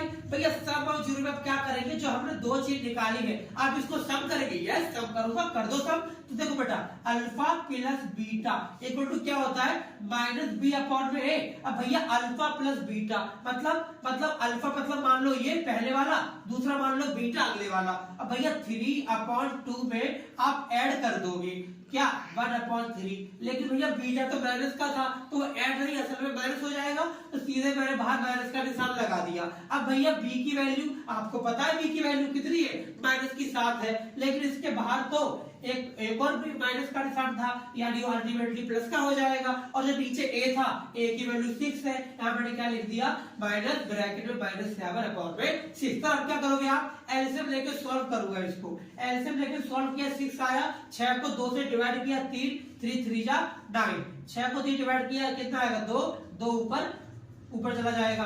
अब इसको सॉल्व करेंगे तो माइनस से माइनस कट जाएगा, ये आएगा 7/6। इसको सॉल्व करेंगे तो कितना आएगा, 7/6। बस हो गया वेरीफाई। यानी सर इसका मतलब ये है, आप ये कहना चाह रहे हो कि जो क्वेश्चन में गिवन था यानी कि माइनस का बी अपॉन में ए, आपने इसको मैच कर दिया, आपने जो अल्फा और बीटा यहाँ पर निकाले थे उनसे मैच कर दिया। यानी हाँ कहीं ना कहीं जो हमने सम ऑफ जीरो निकाला बिल्कुल परफेक्ट निकाला, यानी जो हमारे आंसर आए बिल्कुल परफेक्ट आए, तभी तो वेरीफाई हो पाया। अब सर ये कैसे करेंगे, अरे यही बहुत सिंपल है। तो ये कैसे करेंगे, इन दोनों को मल्टीप्लाई करना है, किसको, अल्फा और बीटा को। अल्फा की वैल्यू 3/2, बीटा की वैल्यू -1/3। इन दोनों का मल्टीप्लायर बराबर क्या क्या क्या, सी अपॉन में ए। तो सी की वैल्यू कितनी, सर सी की वैल्यू ये रही -3, और भैया ए की वैल्यू ए की वैल्यू 6। तो अब क्या करेंगे, तो सर 3 को करेंगे माइनस से मल्टीप्लाई, कितना आ जाएगा, -3 और 3 2 जा 6। क्या यहाँ भी -3/6 था, यह सब था। क्या देखो फिर से वेरीफाई हुआ, हाँ भैया फिर से वेरीफाई हो गया। तो ये आपको क्वेश्चन 3 नंबर बड़े प्यार से देके जाएगा, तो बेटा इसको स्किप करके मत जाना और वीडियो को लास्ट तक देखना, ठीक है। तो ये था आपका पूरा चैप्टर समझा दिया मैंने आपको। तो यहाँ से हमें 3 मार्क्स मिलेंगे। तो एग्जाम में क्वेश्चन बहुत अच्छे आ रहे हैं, सीधे वो आपको जीरो देके बोल देता है सब निकाल दे, क्वेश्चन निकाल दे। तो जस्ट आपको इस वाली बात में पुट करना है। जैसे ही आपने इस वाली बात में अपनी कहानी पुट करी तो कहीं ना कहीं आप इक्वेशन भी निकालने के काबिल हो जाएंगे। तो इस तरीके से आपका ये चैप्टर 4 से 6 मार्क्स का एग्जाम में देखने को मिलता है। और जो मैंने स्टार्टिंग में बेसिक पार्ट बताया था कि क्लास 9th वाला कभी कभी पेपर इसी बनता है, वहां से भी आ जाता है। तो आई होप मेरा वीडियो आपको अच्छी लगी होगी और अगर आपको वीडियो से कुछ भी फायदा हुआ हो तो प्लीज वीडियो को अपने दोस्तों को फैला देना और दोस्तों को बता देना कि हमारा फास्ट 15 बैच चल रहा है, जिसमें 15 से 16 मिनट 20 मिनट के अंदर हम एक चैप्टर कवर कर लेते हैं बहुत ही डीपली। तो बेटा वीडियो को देखने के लिए धन्यवाद। क्लास 9th और 10th वाले बच्चे, हालांकि ये बैच तो इसके क्लास 10th के लिए चल रहा है। आपको पता होगा कि आपने हमारी वो देखी वीडियो, कौन सी वाली? अरे वही वाली, कौन सी? अरे जो वो थी ना, वो बिग अनाउंसमेंट वाली वीडियो, वहां हमने आपको बताया था क्लास 10 के आपके भैया सारे चैप्टर लेके आने वाले हैं। तो सुनना ध्यान से बेटा, आपका चैप्टर 1 और चैप्टर 2 ये दोनों ऑलरेडी यूट्यूब पर अपलोड है।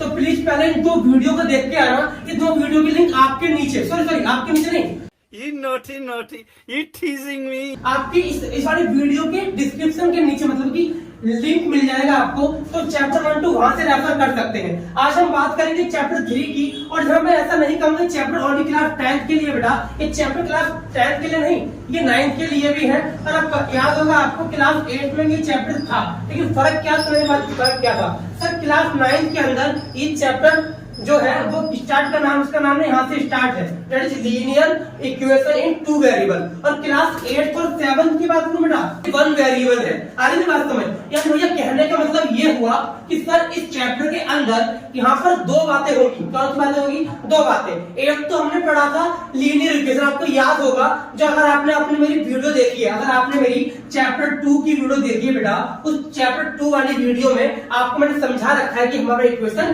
कितनी टाइप की होती है।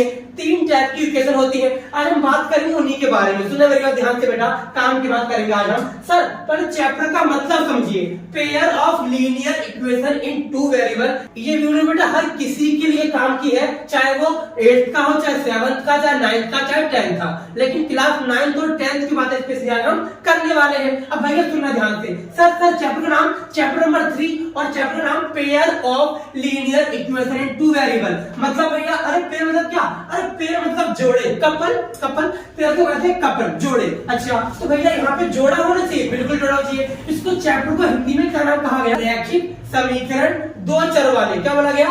2 चर वाले रैखिक समीकरण का युग्म बोले तो जोड़ा। दैट मींस भैया इस चैप्टर के अंदर हमें 2 इक्वेशन देखने को मिलेगी। पहली बात तो ये कि यहाँ पर 2 इक्वेशन देखने को मिलेगी। और सर दूसरी बात ये कि हमें इस क्वेश्चन को पढ़कर इन 2 इक्वेशन को पढ़ के पता लगाना पड़ेगा कि A1 क्या है, A2 क्या है, B1 क्या है, B2 क्या है, C1 क्या है, C2 क्या है। कह दो ना +2, कह दो ना। तो कुछ ऐसा में पता लगाना पड़ेगा। अच्छा भैया, और काम की बात ये आपको पता होना चाहिए वेरिएबल क्या होता है। अगर आपको वेरिएबल के बारे में जानना है तो प्लीज चैप्टर 2 को भी देखना हमारा बेटा, ठीक है? सुन ध्यान से। सर वेरिएबल का मैंने समझाया था आपको कि नंबर हमारे पास 2 टाइप के होते हैं, एक वेरिएबल और एक नॉन वेरिएबल, यानी कि कांस्टेंट। तो वेरिएबल के अंदर सारे क्या आते हैं? एक्स वाई जेड, जितने भी एबीसीडी हम पढ़ते हैं मैथ के अंदर, वो सभी को वेरिएबल कहा जाता है। अच्छा सर ठीक है, समझ गया। ठीक है, समझ गया। अब सर अब क्या समझना है? अब ये समझना है कि भैया कि जो वेरिएबल नंबर है ना वो एक्स वाई पी क्यू कुछ भी हो सकता है। तो हमारे चैप्टर के अंदर भी कुछ भी लिख के वो लोग दे सकते हैं, लेकिन स्पेशली वो लोग एक्स और वाई लिख कर देते हैं। ठीक है सर, अब क्या करना है? अब कुछ करना ही नहीं यार, खत्म। देखो करना क्या है सर, हमारे पास ये बात तो फिक्स है, इस चैप्टर को समझने के लिए हमें ये समझना पड़ेगा इस चैप्टर की स्टैंडर्ड फॉर्म क्या है। क्या बेटा? स्टैंडर्ड फॉर्म क्या है? देखो जी, ये इसकी स्टैंडर्ड फॉर्म यार 1 नंबर का क्वेश्चन आया था मिड टर्म में, वो आया था चैप्टर 4 से आया था। मान लो क्या आया था? ये आया था कि द्विघात समीकरण का मानक रूप क्या है। मानक रूप बोले तो स्टैंडर्ड फॉर्म। स्टैंडर्ड का मतलब क्या होता है हिंदी में? मानक। सर यहाँ भी हो सकता है क्वेश्चन बन जाए कि बता जो चैप्टर नंबर 3 है जिसका नाम है 2 चरों वाले रैखिक समीकरण का युग्म, इस चैप्टर की मानक रूप क्या है, मतलब कि स्टैंडर्ड फॉर्म क्या है। तो भैया याद रख लो सर, क्या है? AX + BY + C = 0। भैया यहाँ पर X और Y क्यों लिखा? यही तो चैप्टर है यार, तभी तो इसका नाम क्या रखा गया? 2 चरों वाले। अच्छा मतलब ये बात तो फिक्स है, इसके अंदर 2 चर होंगे, चाहे वो F का जोड़ा Y से बने, या Y का जोड़ा Z से बने, या P का जोड़ा Q से बने, या A का जोड़ा B से बने। जोड़े तो बनेंगे, कपल बना रहे हैं हम तो बैठ के। अब भैया क्या करें? अब कुछ करना ही नहीं है सर। A पता है, B पता है, C पता है। सर A क्या होता है? अरे मेरे भाई जो X से मल्टीप्लाई होगा वो A होगा, और जो Y से मल्टीप्लाई होगा वो B होगा, और जो C होगा वो सिंगल होगा मेरी तरह। जी हाँ, वो क्या होगा, कांस्टेंट टर्म होगी, काउंटिंग होगी। अच्छा सर, मतलब ये हुआ कि भैया ए का मतलब है कोएफिशिएंट ऑफ एक्स, जो एक्स का मल्टीप्लाई है, मैथ की भाषा में बेटा कोएफिशिएंट को गुणा कहा जाता है। ठीक है, समझ गया। अब कोएफिशिएंट ऑफ एक्स मतलब कि ए का एक्स का गुणांक और ये वाई का गुणांक हो गया बी, सी मतलब कांस्टेंट टर्म। ठीक है भैया, समझ गया। सर हमें दो इक्वेशन दे रखी होंगी, यहाँ से मुझे पता लगाना पड़ेगा क्या A1 क्या है, B1 क्या है, C1 क्या है, C1 क्या है, C2 क्या है, इसका पता लगाना पड़ेगा। ठीक है भैया, अब क्या करना है, अब कुछ करना ही नहीं। देखो ध्यान से, देखो जो x के साथ, देखो जो पहली इक्वेशन है और जो दूसरी इक्वेशन है, तो मैंने पहली वाले को बोल दिया A1, पहली वाले को बोल दिया B1, पहले को बोल दिया C1। अच्छा, और जो दूसरी वाली है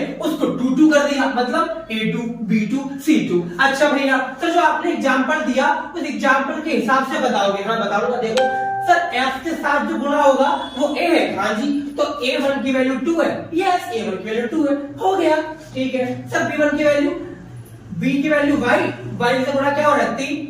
अरे वाह, इतना ही है सर, बिल्कुल बेटा कुछ है ही नहीं। अब फोकस करो फॉर्म पर। सर फॉर्म में सारे प्लस के थे, ये बेचारा माइनस का है, इसका मतलब C1 की वैल्यू -3 रही होगी। देखा कुछ है इसके अंदर, ये तो शुरू होने से पहले ही खत्म हो गया। अब भैया A2 में क्या, सर A2 में क्या, एक इसमें क्या हो रहा है 4, इधर क्या हो रहा है 6, और ये क्या है -12, तो खत्म। तो सर ये था A1 की वैल्यू, ये B1 की वैल्यू, ये C1 की वैल्यू, ये A2 की वैल्यू, ये B2 की वैल्यू और ये C2 की वैल्यू। यानी सर कुछ हद तक हमने सबसे पहले ये पता लगाना सीख लिया, A1 क्या है, B1 क्या है, B2 क्या है, C1 क्या है, C2 क्या है। अगर हम ये पता लगाना सीख गए तो समझो कुछ हद तक चैप्टर आसान हो गया। समझ में आ रहा है? बहुत बढ़िया मेरे भाई। तो क्या करना है अब भैया, कुछ नहीं करना यार, सुनो ध्यान से। अब भैया देखो, हमें ना एक टेबल है हमारी बुक में, नई बुक के हिसाब से टेबल का नाम क्या रखा गया, टेबल 3.1। अरे पहाड़ों की बात नहीं कर रहा हूँ, हाँ नहीं तो पहाड़ों की बात नहीं करो बेटा, सॉरी मजाक कर रहा था, सॉरी। देखो डरो मत, ध्यान में मजाक नहीं करता, मतलब कभी कभी हो जाता है, भारी मिस्टेक हो गया सर। देखो टेबल 3.1 जो है बेटा, वो क्या बताना चाहती है, क्या बताना चाहती है, मैं बता रहा हूँ ना क्या बताना चाहती है। वो बताना चाहती है कि अगर आपको A1 A2 B1 upon C2 इन सब के आपको रेशियो चेक कर रहे हैं, क्या चेक करने हैं, रेशियो, और रेशियो को बटे में लिखते हैं, अपॉन में लिखते हैं, फ्रैक्शन के रूप में लिखा जाता है। ठीक है भैया, समझ गया। अब देखो जी भैया A1, देखो जी A1 अपॉन में A2 मतलब पहले वाला x वाला, और B1 अपॉन में B2 मतलब दूसरे वाला y वाला। अगर भैया ये दोनों ही आपस में बराबर नहीं है, मतलब अगर इनका रेशियो बराबर नहीं आया तो हम क्या बोलेंगे, तो सर इंटरसेक्टिंग लाइन बनेगी, और इसे कहा जाता है ग्राफिकल रिप्रेजेंटेशन। क्या बोलते हैं इसे, ग्राफिकल रिप्रेजेंटेशन, और इसे कहा जाता है सॉल्यूशन। क्या बोला है बेटा, इसे कहते हैं सॉल्यूशन, इसे कहते हैं हल। यानी सर इन दो इक्वेशन के हिसाब से हमें 3 बातों का पता लगाना पड़ेगा। वो 3 बातें कौन कौन सी है, वो 3 बातें बेटा ये वाली है। सर पहली बात तो ये ग्राफिकल, दूसरी बात सॉल्यूशन। यहाँ से क्वेश्चन बनता ही बनता है एग्जाम में। ठीक है, अब भैया अब क्या करना है, कुछ नहीं करना, खाली इस चीज को पता लगाना है। अगर A1 अपॉन में A2 B1 अपॉन में B2 के ही बराबर नहीं है तो लाइन बनेगी इंटरसेक्टिंग। देखो बता दो आपको, ये होती है इंटरसेक्टिंग लाइन, जो एक दूसरे को काटती है। इसे हिंदी में कहते हैं प्रतिच्छेदी रेखा है। क्या बोलते हैं, प्रतिच्छेदी रेखा है। और भैया जो एक दूसरे के पैरेलल जाती है इसे कहते हैं पैरेलल लाइन, समांतर रेखा। और भैया जो एक लाइन के ऊपर ही दूसरी लाइन क्रॉस कर जाती है, इसके ऊपर ही, इसे कहते हैं संपाती रेखा। क्या बोलते हैं जी, संपाती मतलब कि कोइंसिडेंट लाइन। तो सर इस तरीके से 3 तरह की हमारे पास लाइनें हैं, और इन 3 लाइनों को सीखना है इस चैप्टर के अंदर। अब भैया अगर ये पहले वाला ही बराबर नहीं हुआ तो बनेगी इंटरसेक्टिंग लाइन, और इसके अंदर सॉल्यूशन कैसा होगा, इसके अंदर यूनिक सॉल्यूशन होगा। कैसा होगा, यूनिक होगा। और यूनिक सॉल्यूशन का मतलब क्या होता है, जिसके अंदर केवल एक ही सॉल्यूशन हो, केवल वन ही सॉल्यूशन हो। ठीक है भैया, समझ गया। अब सर चलो ध्यान से, अगर A1 अपॉन A2 और B1 अपॉन B2 और C1 अपॉन C2 अगर तीनों ही बराबर है, अगर ये तीनों ही बराबर है तो सर इन तीनों बराबर होने की वजह से संपाती रेखा बनती है। क्या बनती है, संपाती रेखा बनती है। और संपाती रेखा को अंग्रेजी में कहते हैं कौन सी डेडलाइन। ये एग्जाम में क्वेश्चन यहाँ से आता है सर 3 मार्क्स का, कुछ एमसीक्यू में देगा, कुछ 2 नंबर वाले में देगा कि बता ऐसा के आपको इक्वेशन देगा और इक्वेशन देके बोलेगा बता ये कौन सी रेखाएं बनाएंगी, तो आपका इन तीनों में तो ये आंसर होगा। तो इक्वेशन देके बोलेगा बता कौन सा हल होगा, तो आपको इसको ये अप्लाई करके बताना है कि कौन सा हल होगा। आगे मेरी बात समझ। देखो जी सर अगर तीनों बराबर है तो संपाती रेखा और इसका हम बोलते हैं मैनी सॉल्यूशन, बहुत सारे इसके हल होते हैं। और भाई काम की बात अगर आगे वाले 2 बराबर है मतलब कि x और y वाला बराबर है और c वाला बराबर नहीं है तो इस केस में हम बोलते हैं पैरेलल लाइन मतलब कि समांतर रेखा है और इसके अंदर कोई भी सॉल्यूशन नहीं होता, देयर इज नो सॉल्यूशन। बात समझ आ रही है। तो यहाँ से क्वेश्चन बनता है 3 मार्क्स का। यहाँ तक की वीडियो देखनी है तो 3 नंबर पक्के हो चुके हैं, लेकिन वीडियो को लास्ट तक देखना, आगे और महंगी महंगी बातें करने वाला हूँ। आइए बात समझ। तो इतना कम आपको करने आ गया तो समझो आगे समझते हैं। तो बड़ा आगे बात करते हैं जी हाँ इसी चैप्टर के अंदर कि भैया आपको हम आपकी बुक के अंदर प्रवेश करके बताते हैं कि सर किस तरीके से हमें 3 मार्क्स गेन करने हैं, किस तरह 3 नंबर आने वाले हैं। सुनो बड़ा ध्यान से, हमें जो इक्वेशन दी जाएंगी वो 2 इक्वेशन दी जाएंगी। पहली बात तो ये कि हमें 2 पेयर दिए जाएंगे और भैया 2 पेयर देने के बाद क्वेश्चन हमसे क्या कहेगा, क्वेश्चन कहेगा इसको सॉल्व करके दिखा, मतलब x और y की वैल्यू निकाल कर दिखा। हमने कहा था ना आपसे कि हमारे पास 2 तरह के वेरिएबल होंगे, एक x या y या p या q या कुछ भी। तो सर 3 मेथड है pair of linear equation in 2 variable को सॉल्व करने के क्लास 10 के अकॉर्डिंग 3 मेथड बताए गए, 3 तरीके बताए गए। तो सर क्या क्या बताया गया? तो एक का नाम रखा गया सब्स्टिट्यूशन मेथड, प्रतिस्थापन विधि। सर सेकंड का नाम रखा गया एलिमिनेशन मेथड मतलब कि विलोपन विधि। सर लास्ट वाली का नाम रखा गया क्रॉस मल्टीप्लिकेशन मेथड। सबसे पहले तो कांग्रेचुलेशन, ये वाला सिलेबस से जा चुका है, खत्म, टाटा खत्म, bye bye, tata, goodbye. कौन सा? तीसरा वाला क्रॉस मल्टीप्लिकेशन सिलेबस से खत्म, टाटा। और सर अब चलिए बात करते हैं कि किस तरीके से हमें सब्स्टिट्यूशन एलिमिनेशन ये 2 तरीके सीखने हैं और कैसे इनको सीखकर हम 3 नंबर ले पाएंगे। एग्जाम में फिक्स है, हर बार सीबीएसई पूछ रही है एलिमिनेशन या फिर सब्स्टिट्यूशन, दोनों में से पूछ रही है। सर दोनों में तो एक सीख ले तो नहीं सीखना बेटा, दोनों सीखने। क्यों?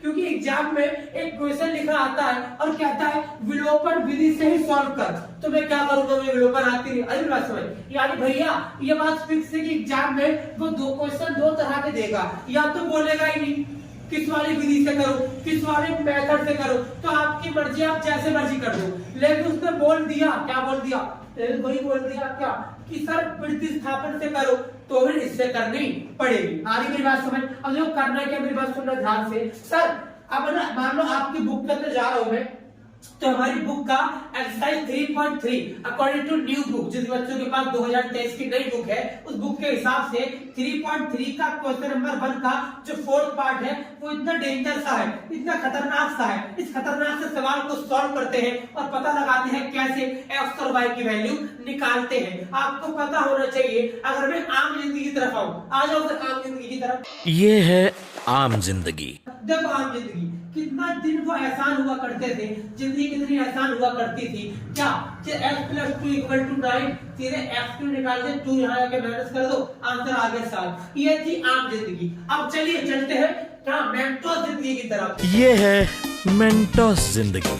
सर अब मान लो इस टाइप का क्वेश्चन देके बोलेगा x भी निकाल और y भी निकाल, तो कैसे निकाल पाएंगे भैया, फंस जाएंगे, समझ नहीं आएगा क्या करें। इसीलिए आपके भैया इतना इजी क्वेश्चन नहीं, इससे भी खतरनाक क्वेश्चन आपकी ही बुक का कराने वाले हैं। और डोंट वरी बेटा, दोनों तरीके से कराऊंगा, इस वाली से भी और इस वाली से भी। और याद रखना दोनों की दोनों विधि ही आसान है। जी हाँ, दोनों की दोनों विधि आसान है।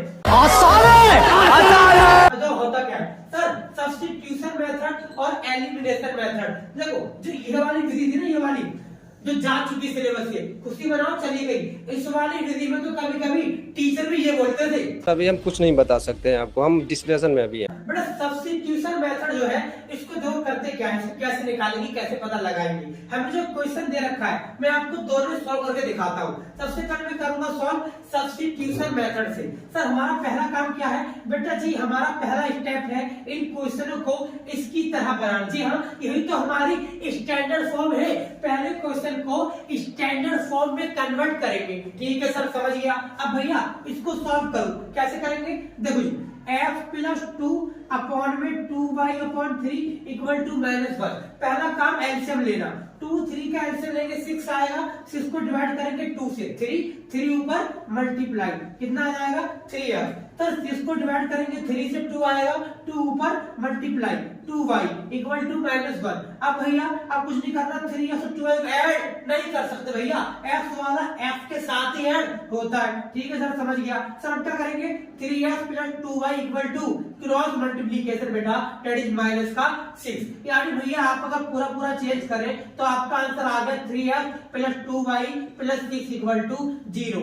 That is the equation number 1। जी हाँ बेटा, जो पहले ऐसी दिखा करती थी आज वो कन्वर्ट होके इसमें बदल गई, इसमें तब्दील हो गई। मतलब कि इक्वेशन 1 को ऐसा भी बोल सकते हैं। अब भैया इक्वेशन नंबर 2 को बताओ सॉल्व करके। देखो बेटा सर दूसरी क्या थी, f minus y/3 equal to 3। नीचे 1 लगा के एलसीएम लो। अब नीचे क्या आएगा एलसीएम 3 को कर देंगे ऊपर मल्टीप्लाई, 3f 3 कट गया, जाएगा y यहाँ पर 3। That is again cross multiplication, तो 3f माइनस y 3 जा 9। सर ये आ गई दो इक्वेशन। सर दूसरी वाली को इसकी जगह ये लिख सकते हैं, और क्या इसी को तो सॉल्व करके मैंने ये बनाया है। अच्छा मतलब सर इसका मतलब ये हो गया, इसका मतलब ये हो गया। तो आपने ऐसा क्यों किया, ताकि मैं इस क्वेश्चन के लिए स्टैंडर्ड फॉर्म है, जो इस चैप्टर की स्टैंडर्ड फॉर्म है उसमें कन्वर्ट कर सकूं, इसलिए मैंने आज इसको कन्वर्ट कर दिया। तो इसको नाम दे देंगे क्वेश्चन नंबर 1 का, इसको दे देंगे 2 का। अब हमें ये 1 और ये 2, अब हमें ये 1 और ये 2 ये दोनों सॉल्व करके आंसर निकालना पड़ेगा कि कैसे x और y की वैल्यू निकालते हैं। तो आपको सिखाता हूँ क्या, प्रतिस्थापन विधि। सुनना जी, मैं यहाँ पे लिख रहा हूँ। सर पहली विधि क्या है, 3x plus 2y plus 6 equal to 0। Sir दूसरा क्या है, 3x माइनस y माइनस का 9 इक्वल टू 0। देखो नहीं माइनस का आ जाएगा, ये यहाँ पर आ जाएगा माइनस का 9 इक्वल टू 0 इस तरीके से। अब देखो तो आपका पहला काम क्या है, सर आपका पहला काम क्या है, आपका पहला काम इसे सॉल्व करना है। कैसे करेंगे सर, जब भी प्रतिस्थापन विधि हो यानी कि सब्स्टिट्यूशन मेथड हो तो आपका काम है नकली वैल्यू। जी हाँ, ये मेरे वर्ड है, खुद के वर्ड, मैं कहता हूँ नकली वैल्यू फाइंड करो। ठीक है, तो सर किससे निकालो, जहां आपका देता है उससे निकाल लो। जैसे मान लो सपोज करो जो इक्वेशन नंबर ये है, मैं यहाँ से नकली वैल्यू फाइंड करता हूँ, किसकी, y की करता हूँ। अगर मैं यहाँ से y की निकालूं क्या आएगी sir, 3x minus y equal to वहां जाके 9 हो जाएगा प्लस का, और जो x है 3x इक्वल टू क्या हो जाएगा 9 प्लस y हो जाएगा। और इसके साथ देखो x के साथ 3 क्या हो रहा है, मल्टीप्लाई हो रहा है। तो सर इस तरीके से मैंने x की नकली वैल्यू निकाल ली। सर वैल्यू क्या आई, x equal to 9 plus y बटे में 3। सर x का आंसर नहीं है क्योंकि प्रॉपर वैल्यू ही नहीं है, तो आंसर कैसे हो जाएगा। तो भैया कहीं ना कहीं आपको ये पता चल गया कि x बराबर किसके है, 9 प्लस y बटे में 3 के है। सर आपने ये नकली वैल्यू इक्वेशन नंबर 2 से फाइंड करी है। क्या मैं ये नकली वैल्यू चार्ट पर नंबर 1 से फाइंड करता हूँ, जी हाँ कर सकते हैं आप, 1 या 2 जिसमें आपका दिल करे आप उससे फाइंड कर सकते हैं, कोई दिक्कत वाली बात नहीं है। जैसे मैंने 2 से सॉल्व करके आंसर निकाला है x का ही, अब कुछ नहीं करना, हो गया क्वेश्चन। अब क्या करना है, x वैल्यू आ गई, अब कुछ करना ही नहीं है, x वैल्यू ये है ना। अब जस्ट इसको इक्वेशन नंबर 3 का नाम दे दो, क्या दे दो, 3 का नाम, और जिससे निकाली थी दूसरी जगह वो डाल दो। ठीक है सर, समझ गया। मतलब सर इस वैल्यू को, इस x की वैल्यू को पुट कर देंगे किसमें, इक्वेशन नंबर 1 में। देखो इक्वेशन 1 क्या थी, वो थी 3x प्लस 2y प्लस 6 बराबर 0, यहाँ पुट कर दो। तो x की जगह ब्रैकेट में क्या लिखूंगा, 9 प्लस y बटे में 3 प्लस में 2y प्लस में 6 बराबर 0। देखो बेटा ये दोनों आपस में मल्टीप्लाई हो रहे हैं, इसीलिए 3 कट जाएगा, क्या बचेगा, 9 plus y plus 2y plus 6 बराबर 0। अब भैया क्या करें, देखो y वाला y के साथ सॉल्व हो सकता है, y और y 3y, ठीक है, 2y और 1y 3y, और 6 और 9 इन दोनों को ऐड कर दो, 9 और 6 कितना होगा, 9 और 6 आपका 15 हो जाएगा। ठीक है जी, तो ये आ गया। अब सर यहाँ से आप निकालेंगे y की वैल्यू, तो क्या आएगी, सर 3y प्लस 15 बराबर 0 है, तो 3y इक्वल टू कितना आ गया माइनस का 15 और y की वैल्यू कितनी आ जाएगी माइनस 15 अपॉन में 3, यानी y आ गया 3 पंजे 15। सर आपने y की वैल्यू निकाल दी माइनस 5, बधाई हो सर, आपने y को तो निकाल दी। अब भैया f कैसे निकालूं? और बहुत सिंपल है, अगर y की आपने माइनस 5 निकाल दी तो जस्ट इस y की वैल्यू को पुट कर दो कहां पर, इक्वेशन नंबर 3 में। जी हाँ, ये थी पूरी प्रतिस्थापन विधि। देखो जी, पुट कर देंगे तो क्या हो जाएगा सर, f बराबर 9 प्लस y मतलब 9 प्लस माइनस का 5 और बटे में क्या सर, बटे में 3। तो इसको सॉल्व करेंगे तो 9 माइनस 5 बटे में 3, 9 में से 5 गए 4 और नीचे 3, तो that is the value of क्या f की वैल्यू। तो सर इस तरीके से हमने f की वैल्यू फाइंड कर ली 4 बटे 3 और हमने y की वैल्यू फाइंड कर ली माइनस की 5। इस तरीके से हमने दो वैल्यू फाइंड कर ली। अगर सर ये आपने इक्वेशन, सर आपने ये क्वेश्चन सॉल्व किया प्रतिस्थापन विधि से, अगर मैं आपसे कहूं यही सेम क्वेश्चन आप करके दिखाओ विलोपन से, मतलब कि एलिमिनेशन से, हाँ उससे भी दिखा देंगे। देखो कोई सा भी मेथड हो, चाहे फर्स्ट वाला चाहे सेकंड चाहे थर्ड, तीनों से आंसर ही सेम आता है। ठीक है जी, तो मैं आपको विलोपन विधि, जी हाँ विलोपन से सेम सवाल करके दिखाऊंगा और देखो सेम आंसर निकाल के दिखाऊंगा। वीडियो में लास्ट तक देखते रहना और वीडियो को लाइक करना मत भूलना बेटा।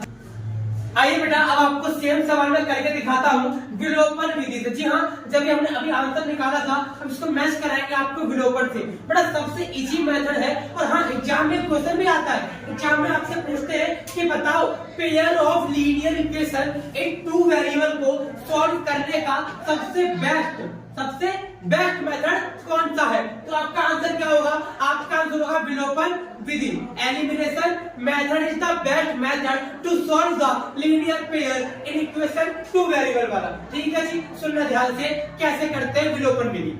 देखो सर तरीका क्या है, ये रहा, हमने जो इक्वेशन नंबर 1 थी इसको कन्वर्ट किया ऐसे 3x प्लस 2y जो प्लस का 6 था, वहां जाके क्या हो गया माइनस 6 हो गया। और इसके अलावा जो सेकंड इक्वेशन है वो 3x माइनस y और माइनस का 9, वहां जाके क्या होगा बेटा प्लस का 9 हो गया साइड चेंज करके। अब तुरंत ध्यान से करना क्या है सर, एलिमिनेशन वर्ड का मतलब ही क्या होता है, विलोप कर देना, विलुप्त कर देना, गायब कर देना। यानी सर यहाँ से हम क्या करने वाले हैं, किसी भी एक वैल्यू को, चाहे वो x हो चाहे y हो, यहाँ से माइनस से गायब करने वाले हैं, खत्म करने वाले हैं। तो कैसे खत्म करेंगे सर, 3x है और यहाँ भी 3x है, बस हमें ये चाहिए, हमें यही तो चाहिए कि ऊपर भी क्या हो, एक जैसा, नीचे भी क्या हो एक जैसा। अगर नीचे ऊपर यानी इक्वेशन नंबर 1 में और इक्वेशन 2 में सेम जैसी टर्म दिख रही है, डेट मींस कहीं ना कहीं को काटने जैसी है, वो कट सकती है। लेकिन सर विलोपन में काटने के लिए बेस्ट ऑप्शन क्या है, आप साइन चेंज कर सकते हैं। जी हाँ, जो इक्वेशन नंबर 2 है इसका आप साइन चेंज कर देंगे। कैसे भैया, देखो ऐसे, जो सेकंड इक्वेशन है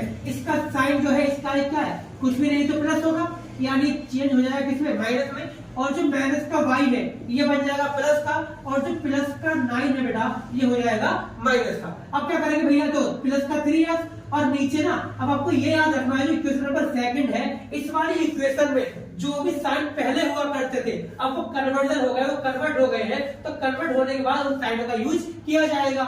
मतलब सर ये कहना चाहते हो 3x और प्लस का नहीं रहा, किसका हो गया, माइनस का हो गया। जी हाँ, तो 3x और माइनस का 3x माइनस 3x क्या हो गया, 0 कट गया। और भैया इसके बाद जो प्लस का 2y था, इस प्लस के 2y में से ऐड कर देंगे क्या, एक और y, तो ऐड क्यों किया जबकि माइनस का था, वही तो बताना चाह रहा हूँ, ये माइनस का सिंबल कन्वर्ट किसमें हो गया, प्लस का, तो क्या हो जाएगा 3y। तो इसके बाद माइनस का 6 था और ये माइनस का 9 था, तो माइनस का 6 और माइनस का 9 ये दोनों सॉल्व हो गए और क्या आ गया, माइनस का 15 आ गया और 15। और सर 2y और 3y, एक और y कितना हो गया सर, 2y प्लस 1y यानी 3y।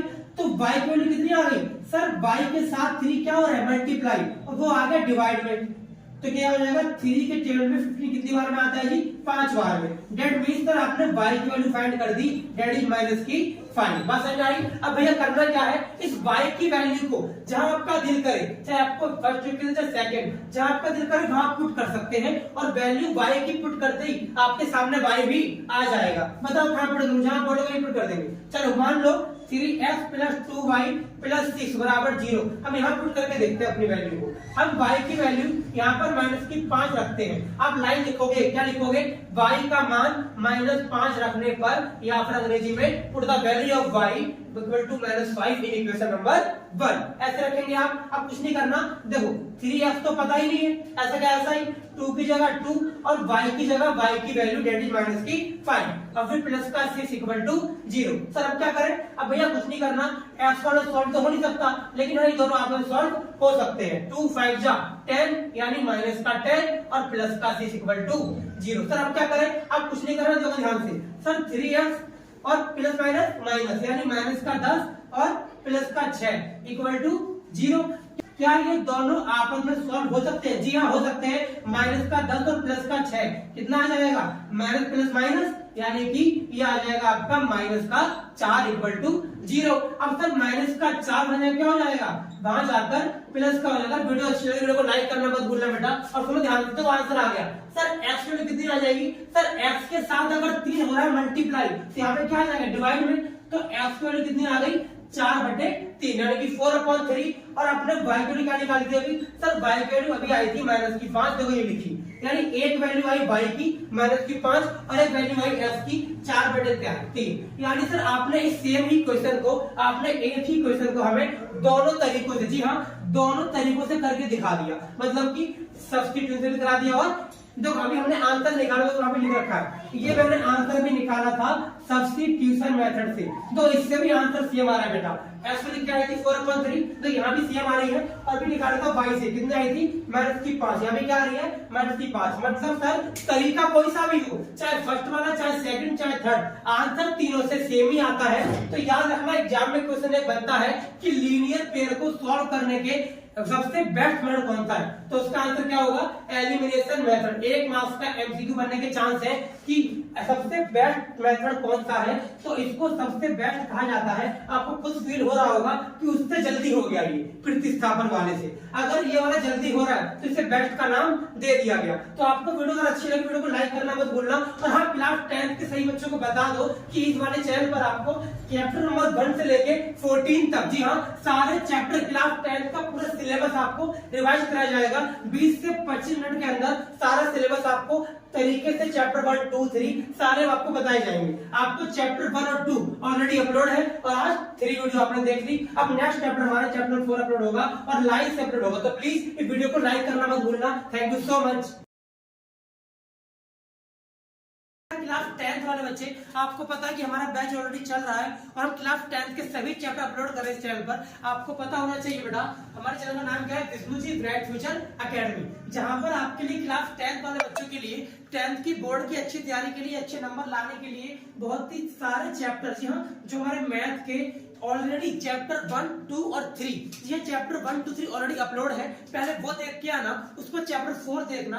आपको इन 3 चैप्टर के लिंक बेटा इस वीडियो के नीचे डिस्क्रिप्शन में मिल जाएगा, ठीक है जी। तो शुरुआत करते हैं वीडियो की, सुनना ध्यान से। हमारे आज का टॉपिक जो है चैप्टर नंबर 4 की बात करेंगे। इसका नाम क्या है जी, क्वाड्रेटिक इक्वेशन। क्या है बेटा, क्वाड्रेटिक इक्वेशन। इसको हिंदी में कहते हैं बेटा द्विघात समीकरण। क्या बोलते हैं बेटा, द्विघात समीकरण। सबसे पहले चैप्टर में ये सीखना पड़ेगा कि सर इस चैप्टर की स्टैंडर्ड फॉर्म क्या होती है। क्या सीखना है, इस चैप्टर की स्टैंडर्ड फॉर्म क्या होती है। लेकिन हाँ प्लीज बेटा अगर आप चैप्टर सीख रहे हैं तो इस चैप्टर को सीखने के लिए, हालांकि चैप्टर बहुत इजी है, इस चैप्टर को सीखने के लिए हमें सारे बेसिक फॉर्मूले याद होने चाहिए। जी हाँ बिल्कुल सही सुना आपने, हमने अलजेब्रा के अंदर जितने भी a प्लस बी के होल स्क्वायर माइनस बी के होल स्क्वायर इस टाइप के जितने भी फॉर्मूले पढ़े थे क्लास 9 वाले बच्चों ने चैप्टर 2 में पढ़े होंगे।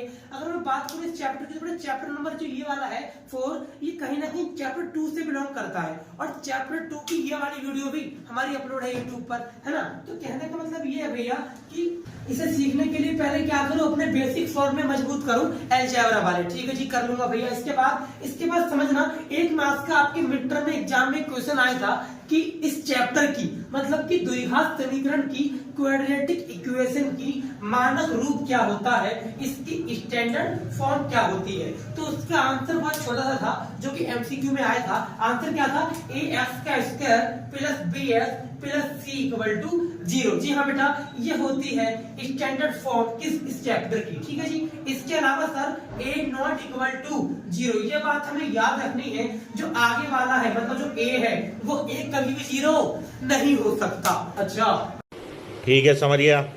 मतलब ये कि अगर कुछ सोच के देखो, अगर ए 0 हो गया तो ये क्या बन जाएगा सर, ये bs प्लस सी बन जाएगा। जी हाँ सर, बिल्कुल सही बात है सर। ये कहना चाहते हो आप कि द्विघात वर्ग का मतलब ही क्या है, जिसके ऊपर 2 घात हो। बिल्कुल सही बात है। यानी सर हम इस चैप्टर को पहचानने का तरीका यही है कि जिसमें सबसे हाईएस्ट पावर 2 हो उसे द्विघात समीकरण कहा जाता है। और इसकी स्टैंडर्ड फॉर्म क्या होती है बेटा जी, ax की पावर 2 प्लस bs प्लस सी।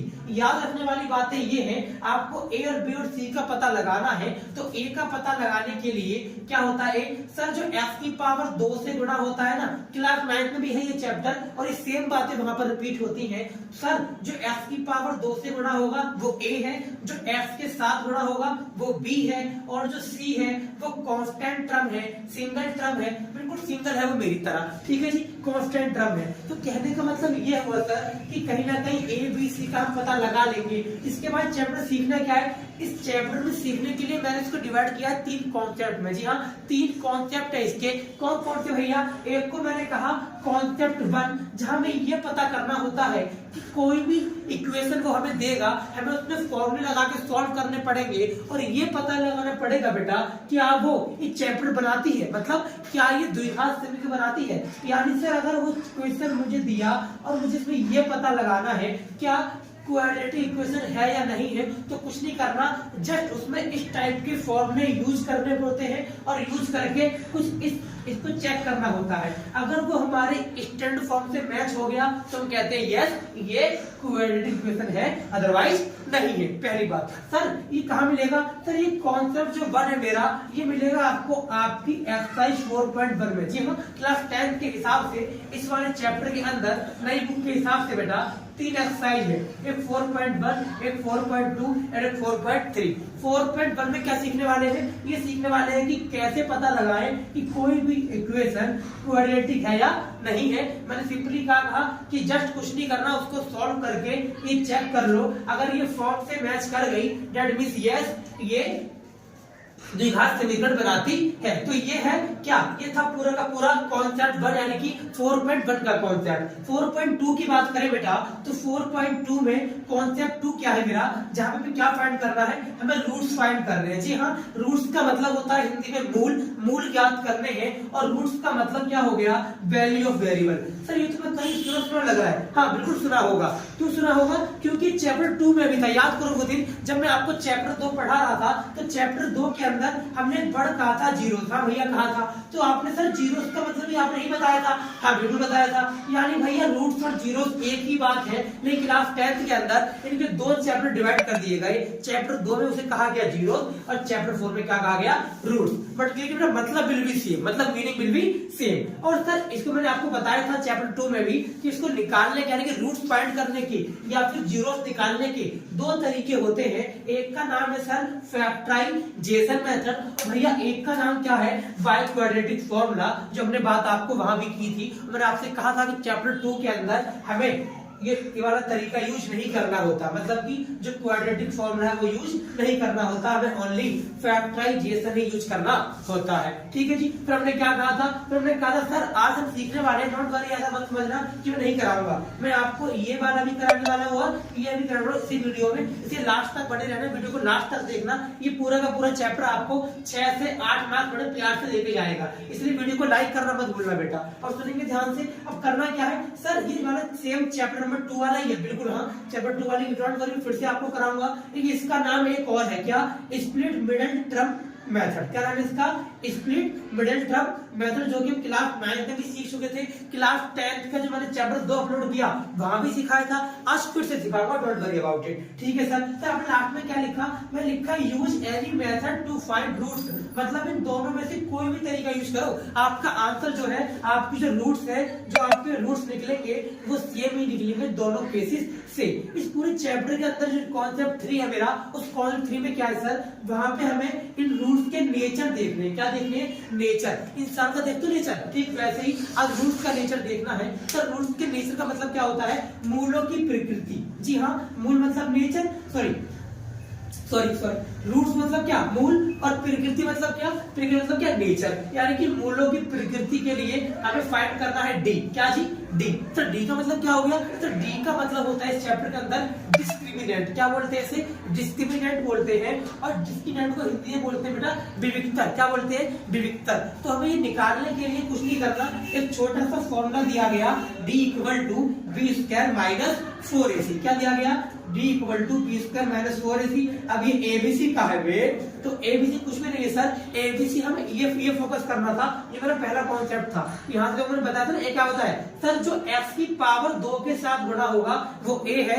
और जो x के साथ मल्टीप्लाई होगा वो b है, और जो सिंगल टर्म होगी c, वो कांस्टेंट टर्म होगी काउंटिंग वाली, तो वो c होगी। आगे बात समझ, तो कहीं ना कहीं d निकलेगा, d निकालने बाद d के रूट बताऊंगा, नेचर बताऊंगा, d के नेचर के बाद इस तरीके से कहानी आगे बढ़ती है। तो चलते आपको बताता हूँ, 4.1 तो इजी आप कर लोगे, जस्ट अप्लाई द फॉर्मूला और चेक इक्वलिटी है या नहीं है, ठीक है जी। और 4.2 के अंदर मैं आपको एक क्वेश्चन कराने वाला हूँ, डोंट वरी, दोनों क्वेश्चन कराने वाला हूँ, वीडियो को लास्ट तक देखना बेटा, और आपको इन दोनों तरीके से मैं सेम आंसर निकाल के दिखाऊंगा। तो मैं 4.2 का आपका एक क्वेश्चन करके दिखा दूं आपकी बुक का, देन हम 4.3 का भी एक क्वेश्चन करेंगे जहां मैं आपको नेचर निकालना सिखाऊंगा, ठीक है जी। तो वीडियो को लास्ट तक देखना। हाँ जी, तो बात करेंगे आपके 4.2 की। जी हाँ, बच्चों को ना बहुत डर लगता है रूट वाले सवालों से, और लगता है कि भैया रूट वाले सवाल कैसे होंगे, तो सबसे पहले यही कराओ। तो जो डाउट आपको आते हैं वही डाउट वाले सवाल को कराने आए बेटा, सुनना ध्यान से। मैंने कहा कि हमारा कॉन्सेप्ट 2 है, उसके अंदर में 2 तरह के मेथड सीखने हैं। एक का नाम क्या, एक को मैंने कहा फैक्टराइज मेथड, मतलब कि मिडल स्प्लिट वाले मेथड, और सेकंड को मैंने क्या कहा, बाय क्वाड्रेटिक फार्मूला। क्या कहा जी, बाय क्वाड्रेटिक फार्मूला। तो एक ही सवाल को जो आपकी बुक का 4.2 का क्वेश्चन 1 का थर्ड पार्ट है वो कराने जा रहे हैं। सुनना ध्यान से बेटा, डरना नहीं है। सबसे पहले पता लगाना है a क्या है, b क्या है, c क्या है। तो मैंने पता लगाया कि x की पावर 2 के साथ गुणा क्या हो रहा है, √2, तो √2a हो गया। सर b क्या हुआ, जो x के साथ मल्टीप्लाई है यानी कि 7। सर c क्या हुआ, जो कांस्टेंट टर्म है वो c हो गया। सर नाउ सर आपने सिखाया था ना चैप्टर 2 में, हाँ बेटा वही बात तो है, ये कुछ नहीं करना, c को a से करना है मल्टीप्लाई। इससे क्या होगा, इससे हमें एक नंबर मिलेगा, देखो जी 5√2 मल्टीप्लाई में √2, c को a से करना ना कि x वाली टर्म से, ठीक है जी। तो √4 हो गया, और √4 का मतलब 2 हो गया, मतलब सर 5 × 2 कितना आएगा जी, 10 आएगा। ओ अच्छा सर, मतलब कहीं ना कहीं जो आपने बताया था कि जो नंबर मल्टीप्लाई करके आता है, इन दो नंबर इसको ब्रेक किया जाता है ऐसे 2 नंबरों में जिनको जोड़ने या घटाने, जी हाँ बिल्कुल याद आ गया आपको बेटा, यही वाला बता रहा हूँ मैं। प्लस और माइनस करने पर बीच वाला आ जाए और मल्टीप्लाई करने पर 7 आ जाए, तो मिल तो क्या सर 5 2 जा, बिल्कुल सही कर रहे हो बेटा। क्यों, क्योंकि 5 2 जा 10 होता है, और 5 और 2 को जोड़ने पर 7 आता है। सर हो गया ब्रेक, बिल्कुल हो गया। देखो कैसे हो गया सर, आगे वाला सेम लिखा, प्लस 7 को मैंने क्या लिखा 2x प्लस 5x, जी हाँ लिख सकते हैं, इट्स पॉसिबल, ओके। और सर लास्ट वाले को भी सेम छाप दिया। सर इतना ही है, और क्या, खाली बीच वाले को ब्रेक करके 2 पार्ट में लिखा। अब यहाँ भी बहुत बड़ी कला है बेटा, ये अच्छे बच्चों को नहीं आता। यहाँ पे मैं कॉमन लेना सीखना है, देखो ध्यान से, यहाँ पे √2 है और यहाँ पे 2 है, तो आपको पता होना चाहिए, आपको पता होना चाहिए क्या, कि 2 का मतलब √2 × √2 होता है। क्या ये बात आपको पता थी, बताना कमेंट करके जरा। 2 = क्या, √2 × √2। कहने का मतलब ये अगर √2 को √2 से मल्टीप्लाई किया तो आएगा √4, और √4 = क्या होता है 2। रूट के अंदर कोई भी नंबर लिखा हो इसका मतलब होता है कि किसका स्क्वायर होता है, तो 2 का होता है, इसलिए इसका आंसर क्या आ गया जी, 2 आ गया। ठीक है जी, आगे बात करेंगे। सर आप ये कहना चाहते हो मैं इसको अपने मन में ऐसा मान लूं कि ये 2 बार √2 लिखा है, बिल्कुल हाँ, ऐसे ही मैं कहना चाहता हूँ। अगर हम इस 2 को 2 बार √2 समझ लेंगे तो एक √2 यहाँ पर है, एक √2 यहाँ भी है, तो √2 तो दोनों में हो गया, तो √2 कॉमन ले लेंगे। सर यहाँ भी x है और यहाँ भी x है, तो हम x भी कॉमन ले लेंगे। अब सर क्या बचा, सर यहाँ से √2 आ गया, x आ गया, तो ओनली x बचा। और सर यहाँ पर 2 बार √2 था, तो एक √2 तो बाहर आ गया, तो यहाँ पर एक √2 बचा। बहुत बढ़िया सर, आगे समझ, ठीक है जी। आगे सर क्या करना है, अब कुछ करना ही नहीं है, यहाँ भी 5 है, यहाँ भी 5 है, ले लो जी 5 कॉमन। सर x का x से आ जाएगा, 5 तो बाहर ही आ गया, तो यहाँ पर क्या बचा, ओनली √2 बचा। सर क्वेश्चन खत्म। और सर आपने समझाई थी बात तो कि दोनों ब्रैकेट एक जैसे दिखने चाहिए। जिस दिन ही ब्रैकेट एक दिख गए उस दिन मैं समझ जाऊंगा मैंने थोड़ा काम किया, ठीक है जी। अब सर ये दोनों अगर सेम दिख गए तो कुछ करना ही नहीं है सर, जो बाहर वाले ब्रैकेट हैं उनको एक साथ बंद कर दो और जो एक जैसे हैं उनको एक साथ बंद कर दो। इस तरीके से इसे ही कहा जाता है फैक्टराइजेशन, जो हम क्लास 9 तक सीख के आ चुके हैं। अब भैया क्या करना होता है, अरे निकाल दो रूट्स। अरे भाई करते हैं रूट्स में जो पॉलिनोमियल में करते हैं, इसको प्लस का 5 = 0 मान लो, इसको भी सेम लिख के = 0 मान लो और यहाँ से s1 निकाल दो, कितनी आ जाएगी, -5/√2 है ना। सर यहाँ पे क्या आएगी, s = -√2, एक वैल्यू ये आई और एक वैल्यू ये आई। अब मैं आपको इसी सेम सवाल को करके दिखाता हूँ बेटा। हमारा सेकंड तरीका है, इसका नाम क्या है, बाय क्वाड्रेटिक फॉर्मूला, मतलब कि QD वाले मेथड से, जहां पर हमें एक फॉर्मूला होता है, सुनना क्या होता है बेटा फॉर्मूला, s = -b ± √d/में 2a। इस वाले फॉर्मूले से क्या आपको a पता है, हाँ सर a पता है, क्या आपको b पता है, हाँ सर b पता है, क्या आपको c पता है, हाँ सर c पता है, तो हो गया क्वेश्चन, d निकाल दो। सर d का फॉर्मूला क्या, अरे भाई वाला भी सिखाया था मैंने आपको, b² - 4ac। अच्छा तो मतलब पहले b का स्क्वायर करो, जी हाँ पहले b का स्क्वायर करो। सर अब क्या करूं, अब बेटा माइनस कर दो, 4 लिखो, a की वैल्यू डालो √2, c की वैल्यू डालो 5√2, आप में सबको सॉल्व कर दो। 7 का स्क्वायर भैया 49, 4 और √2 × √2, √4 यानी 2 बन जाएगा, 2 पंजे 10 और 10 चौके 40, कितना आएगा 40। नहीं है समझ कैसे आएगा, तो कैसे आएगा, √2 को √2 से करोगे √4 × 5 × 4 तो 5 चौके 20 और √4 में क्या होता है 2, इसलिए मैंने क्या लिख दिया 40 लिख दिया। ठीक है भैया आ गया समझ, आगे चलिए। 49 - 40 कितना आ जाएगा सर 9 आ जाएगा, यानी d की वैल्यू कितना है बेटा, d की वैल्यू 9 आ गई। अब कुछ नहीं करना, रूट्स का मतलब होता है x फाइंड करना, और हमें क्वाड्रेटिक फॉर्मूले ने इतनी बड़ी हमें हेल्प दे दी, हमने पूरा फॉर्मूला ही बता दिया f निकालने का। क्या बताया, -b ± √d/में 2a। सर ये कहानी बता दी। सर यहाँ पे बड़ा लॉजिक है, यहाँ पे √d जो है बेटा जी, √d के बाहर एक 2 सिंबल लगे हैं प्लस माइनस के, इसके पीछे बहुत बड़ा लॉजिक है। ये लॉजिक मैं उन्हीं बच्चों को बताऊंगा जो बच्चे कमेंट करके मुझसे पूछेंगे, या फिर मेरे जो पर्सनल कांटेक्ट नंबर है वहां पर मुझे व्हाट्सएप पे अपना डाउट पूछेंगे, क्योंकि हमारे डाउट के सेशन चल रहे हैं। शनिवार और संडे को डाउट होता है डेली बेसिस पर, ठीक है। आपको डाउट की इंफॉर्मेशन जो है इसी वीडियो के डिस्क्रिप्शन है, वहां पे आपको दिख जाएगा कि हमारा डाउट का सेशन गूगल मीट पर चलता है, ठीक है, जहाँ पे हमारे ऑल ओवर इंडिया के बच्चे जुड़ते हैं। तो आपको यही बताना है कि क्या क्या डाउट है आपका, उसमें क्लियर करेंगे। तो अभी मैं नहीं बताऊंगा, इसीलिए मैं देखना चाहता हूँ कितने बच्चे जो हैं वो सीरियस है इस चीज को लेके, ये जानने के लिए रूट के बाहर ये 2 बार सिंबल क्यों होते हैं, ऑलवेज आप देखने को मिलेगा 2 सिंबल क्यों होते हैं, इसका डाउट तो मैं आपको बाद में बताऊंगा। सुनेंगे सर ध्यान से। सर b की वैल्यू कितनी है, बहुत सिंपल आपने निकाली थी, आपने कहा ये 7, तो यहाँ लिख दो माइनस का 7 प्लस का माइनस, सर अंदर क्या लिखूं 9 लिखोगे ना, वैल्यू कितनी आई थी d की 9 आई थी, अपॉन में क्या लिखोगे 2a। सर a का मतलब क्या है, a की वैल्यू देख लो क्या थी √2 थी।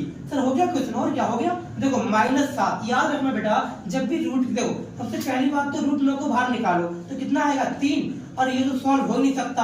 अब देखो याद रखना जब भी ऐसा केस बने, इसका मतलब होता है एक बार 7 माइनस के साथ में जोड़ना है, क्या जोड़ना है प्लस का 3, और एक बार इसी माइनस के साथ में माइनस करना है 3, और फिर नीचे वाला सेम रहेगा। भैया आप क्या करें, कुछ नहीं, -7 + 3 कितना आएगा माइनस का 4 और अपॉन में 2√2। सर 2√2 कैसे लिख दूं, ऐसे कैसे लिख दूं भैया, यहाँ पर यहाँ भी सेम लिख दो, -7 और -3 कितना आएगा माइनस का 10 और माइनस का 10 अपॉन में क्या, अपॉन में 2√2। अब भैया क्या करूं, अब कुछ करना ही नहीं है, 2 से काट दो, कितना आ जाएगा माइनस का 2 अपॉन में √2, और सर यहाँ पे कितना आएगा, यहाँ पे आएगा 2 से काट दो उसको, सर माइनस का 5 अपॉन में √2। सर एक आंसर तो मैच हो गया, जो आप बता रहे थे कि दोनों सेम आएगा, तो एक तो आ गया -5 और √2। भैया ये वाला क्यों नहीं आया, ये भी आ गया, ध्यान से देखो इस चेहरे को। सर ये कैसे आ गया, आपने बचपन में पढ़ा था रसमलाई, अरे फिर से नहीं मिली रसमलाई, अरे फिर से नहीं मिली रसमलाई, सॉरी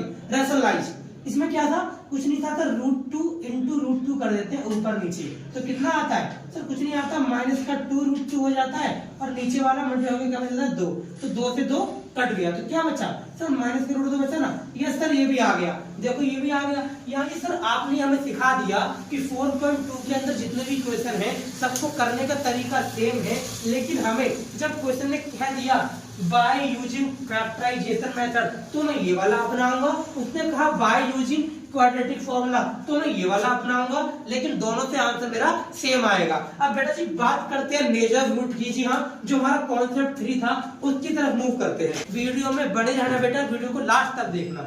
अब बड़ा बात करते हैं लास्ट कॉन्सेप्ट, इसका नाम क्या है 4.3 में। जी हाँ, हमें नेचर सीखने है सर। क्या सीखने भैया, हमें नेचर सीखने है। मेरी बात सुनना ध्यान से, बहुत सिंपल सा काम है। हमें जो डी हम निकालते हैं बेटा, याद रखना जब जब हमारा डी माइनस में आ जाए। जी हाँ, हमें 3 तरह के नेचर सीखने हैं बेटा। सर एक नेचर है जब हमारा डी 0 से बड़ा हो। जी हाँ, इट इज मोर देन 0। अगर सर डी 0 से बड़ा है तो हम बोलेंगे यहाँ पर हमारे आंसर जो है वो 2 अलग अलग आंसर आएंगे, 2 डिस्टिंक्ट रूल आएंगे। इसे बोलते हैं रियल रूट्स। इस बड़ा का मतलब होता है अलग अलग, भिन्न भिन्न आएंगे। ठीक है जी। सर इसका मतलब क्या है, जब डी 0 के बराबर हो, जब डी 0 के बराबर हो तो हमेशा आपके 2 जो आंसर आएंगे वो दोनों आंसर सेम आएंगे। उसे कहते हैं 2 इक्वल रियल रूट्स। क्या बोलते हैं बेटा, 2 रियल इक्वल रूट। और सर जब डी 0 से छोटा हो जाए तो इसे कहते हैं नो रियल रूट। यहाँ पे कोई रियल रूट ही नहीं हो सकता, मतलब आंसर निकलेगा, नहीं निकलेगा आंसर। यहाँ पे बोलते हैं कि यहाँ पर तो सर बोलते हैं कि रूट्स एग्जिस्ट ही नहीं करता। यहाँ पे क्या बोलते हैं कि रूट्स एग्जिस्ट ही नहीं करता। तो सर ये 3 तरह के नेचर है। 4.3 में एक सवाल ये वाला भी है, के की वैल्यू फाइंड करने वाला। के की वैल्यू को निकालने की टेंशन मत लेना, क्वेश्चन बताता है, क्वेश्चन ये सब लाइन लिख के देता है। मान लो क्वेश्चन ने मुझसे बोला कि 2 इक्वल रूट सेम आ रहे हैं किसी भी इक्वेशन के, और उस इक्वेशन के अंदर मुझे के लिख के दे दिया, तो क्या मैं के की वैल्यू फाइंड नहीं कर पाऊंगा? कर लूंगा सर डी का फॉर्मूला लगाऊंगा और डी के इक्वल टू 0 डाल दूंगा। मुझे बात पता कैसे चली कि डी के इक्वल 0 डालना है? ये बात मुझे इसलिए पता चली कि क्वेश्चन ने बता दिया था पहले ही कि इस क्वेश्चन की, इस इक्वेशन की, इस द्विघात समीकरण की जो इक्वेशन है वो 2 इक्वल रूट्स को बनाती है, और जो इक्वेशन 2 इक्वल रूट्स को बनाती है उसका डी 0 होता है, और जिसका डी 0 होता है वहां पर b² - 4ac का रूल लगकर b पता होता है, a पता होता है, c पता होता है, सब कुछ तो पता ही होता है। इक्वल टू 0 डाल के सॉल्व करते हैं तो k की वैल्यू अपने आप निकल कर आ जाती है। तो k वाला क्वेश्चन आपके 4.3 में गिवन भी है, आप वो ट्राई कर सकते हैं, बहुत ही सिंपल है। आपको कोई भी डाउट लगे कमेंट करके पूछ सकते हैं, और इस वीडियो को लाइक करो, शेयर करो, सब्सक्राइब करो, और हमारे चैनल है बेटा इसको फैला दो, सभी 10th वालों सबको बता दो कि सर एक चैप्टर की बात नहीं करी थी मैंने वादा पूरी सिलेबस का किया था, और पूरा वादा निभाऊंगा, टेंशन मत ले। वादा किया वो निभाना पड़ेगा। हर एक चैप्टर को अपलोड करने जा रहा हूँ। आज चैप्टर 4 अपलोड हो जाएगा आपका, और चैप्टर 5 भी अगला आएगा। इसीलिए बेटा वीडियो को लाइक करना मत भूलना। तो ये आपका पूरा कॉन्सेप्ट था जो मैंने आपको सिखा दिया। वीडियो अच्छी लगी लाइक करना मत भूलना।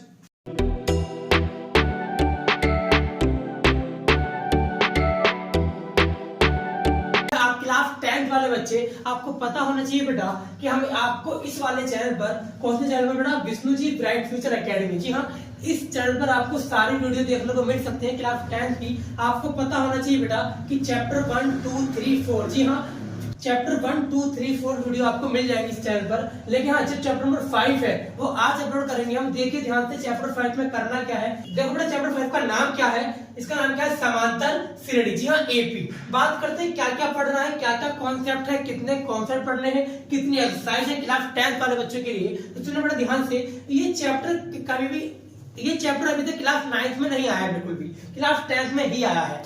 इंग्लिश में क्या बोलते हैं बेटे, अर्थमेटिक प्रोग्रेशन। क्या बोलते हैं बेटे इंग्लिश में, arithmetic progression.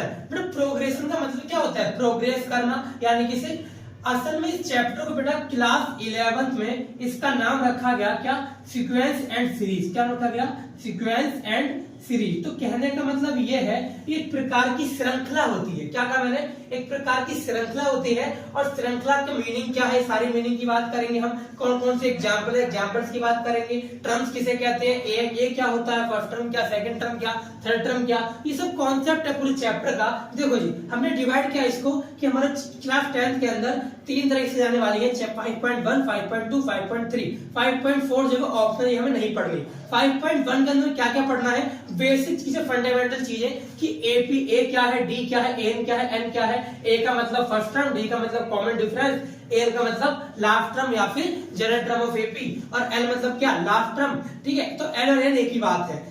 Number of term AP है या नहीं है ये पता करना, और इसके अगली यानी कि नेक्स्ट 5 टर्म निकालो या फिर नेक्स्ट 4 टर्म निकालो। ये हमारा कॉन्सेप्ट 1 है। कॉन्सेप्ट 2 में सर में क्या पढ़ना है, एन टर्म ऑफ एपी, मतलब कि एन टर्म ऑफ एपी कैसे फाइंड की जाती है, उसके लिए फॉर्मूले का यूज है। उसके बाद बात करें कॉन्सेप्ट 3 की, तो यहाँ पे क्या पढ़ना है, sum of first N term of AP यानी कि SN. Sum of first N term मतलब क्या होता है बेटा जी, एसएन।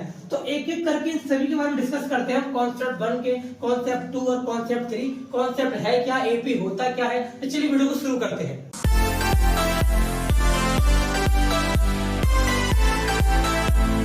तो बात करेंगे बेटा, सबसे पहले हम पढ़ेंगे कॉन्सेप्ट नंबर 1 की। जी हाँ बेटा, कॉन्सेप्ट 1 हमारा क्या है, जिसको मैंने नाम दिया बेसिक, मतलब पता होना चाहिए कि चैप्टर है क्या, एपी है क्या। तो मैंने वो क्या बताया था कि सर अर्थमेटिक प्रोग्रेशन मतलब समांतर श्रेणी, और श्रेणी का मतलब क्या होता है बेटा जी, श्रृंखला, मतलब सीरीज की बात करता है। अब सीरीज का मतलब क्या है सर, तो देखो हमारे क्या लिखा डेफिनेशन, एन एपी मतलब an arithmetic progression is a list of number, एक प्रकार का लिस्ट होती है एक नंबर की, जहां पर क्या होता है, जो हर एक टर्म होती है उसे टर्म कहा जाता है, एन कहा जाता है, और जिसमें एक फिक्स नंबर ऐड किया जाता है, और फिक्स नंबर ऐड करने के बाद लेकिन जो फर्स्ट नंबर है वो उससे अलग होता है। मतलब क्या, सुनो ध्यान से, देखो जी ये इसके एग्जांपल लिखे मैंने, 1 2 3 4 चलते जा रहा है। सर इसमें हमें ये समझना है 100, 70, 40 और 10, समझने वाली बात समझने पड़े ध्यान से। जो मैंने जितनी भी लिखी सारी चीजें, ये पूरी सीरीज है। क्या है ये जो 1 कॉन्सेप्ट क्या है, पूरी सीरीज, ये भी क्या है सीरीज, ये भी क्या है सीरीज, इसी को एपी कहा जाता है। लेकिन कब एपी कहेंगे, कब एपी नहीं कहेंगे, क्वेश्चन ये उठता है बेटा, कब एपी कहेंगे, कब एपी नहीं कहेंगे। सुनो ध्यान से, तो यहाँ पर जितनी बातें लिखी हुई है, 1 लिखा है, 2 लिखा है, 3 लिखा है, 4 लिखा है, इस हर एक सिंगल टर्म को वर्ड नाम देते हैं ट्रम। क्या बोलते हैं इसको, ट्रम। मैंने क्या लिखा, each number in the list, मतलब जो ये लिस्ट लिखी हुई है, इस लिस्ट का हर एक नंबर, इस लिस्ट का हर एक नंबर क्या कहलाता है जी, क्या कहलाता है, ट्रम कहलाता है, TERM ट्रम कहलाता है। हिंदी वाले बच्चे इसे बोलते हैं पद। क्या बोलते हैं, पद। जो सर पहले नंबर पे लिखा है इसे बोलते हैं पहला पद। क्या बोलते हैं बेटा, पहला पद। जो लिखा है दूसरे नंबर पे इसे कहते हैं दूसरा पद, और जो लिखा है तीसरे कहते हैं तीसरा पद। तो मुझे बताओ बेटा, जो सेकंड वाला पॉइंट है मेरा, यानी कि 100, 70, 40, 10, इसमें फर्स्ट टर्म क्या है, फर्स्ट टर्म मतलब पहला पद। तो सर पहला पद क्या हो गया भाई, जो सबसे पहले लिखा है ना वो पहला पद है, यानी कि वो स हो गया। और सर इसी को A1 बोलते हैं। क्या बोलते हैं जी, A1 कहते हैं। अच्छा सर, मतलब जो पहले नंबर पे लिखा है वो A1 होगा, और जो सेकंड नंबर पे लिखा है वो A2 होगा। जी हाँ, ये कहना चाहता हूं मैं, वो A2 होगा, मतलब सेकंड टर्म होगी। और सेकंड टर्म में क्या होगी बेटा, यहाँ पर होगी सेकंड टर्म 70, इसे कहते हैं हिंदी में दूसरा पद। ठीक है भैया। और सर तीसरा पद क्या होगा, देख लो क्या लिखा है थर्ड नंबर पे, 40।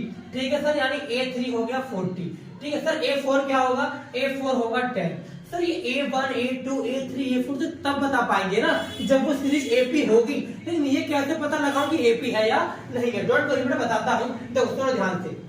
सबसे पहले हमें चेक करना है AP है या AP नहीं है।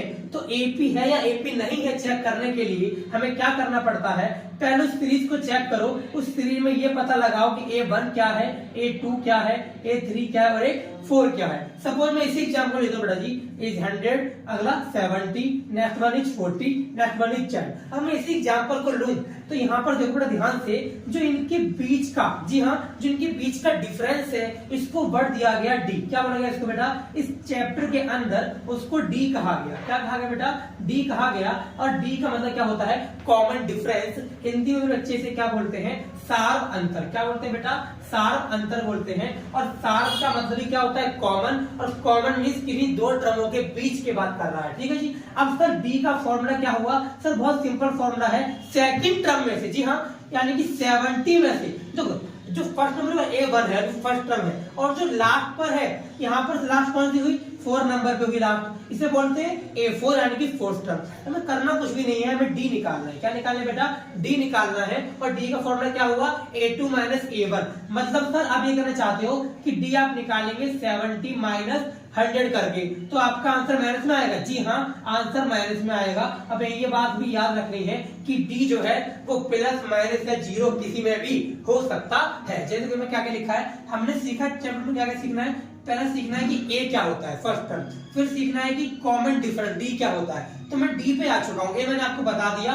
जो फर्स्ट नंबर पे लिखा है किसी भी सीरीज में वो ए है। भैया डी मतलब क्या, सार अंतर कॉमन डिफरेंस। इसका मतलब क्या है सर, मैंने ये कहा कि डी का निकालने का फॉर्मूला क्या दिया गया, A2 माइनस, असल में कुछ फॉर्मूला नहीं है, थोड़ी सी लॉजिक की चीज है कि सेकंड टर्म में जो आया उससे पहले पर क्या आया था, उन्हीं के बीच का डिफरेंस ही डी कहलाता है। और डी मैंने लिखा कि प्लस का हो सकता है, माइनस का भी हो सकता है, और नेगेटिव भी और पॉजिटिव भी और जीरो भी हो सकता है। कौन, डी। ठीक है जी। इसके बाद समझे बेटा, सर इस में डी का फॉर्मूला नहीं होता है A2 माइनस A1, ये डी का फॉर्मूला A3 माइनस A2 भी हो सकता है। मतलब सेकंड में से 1 को माइनस कर दो, थर्ड वाले में से 1 को नहीं, सेकंड को माइनस करो, और फोर्थ वाले में से भी थर्ड को माइनस करो। ठीक है, यानी इस तरीके से आप माइनस करेंगे। और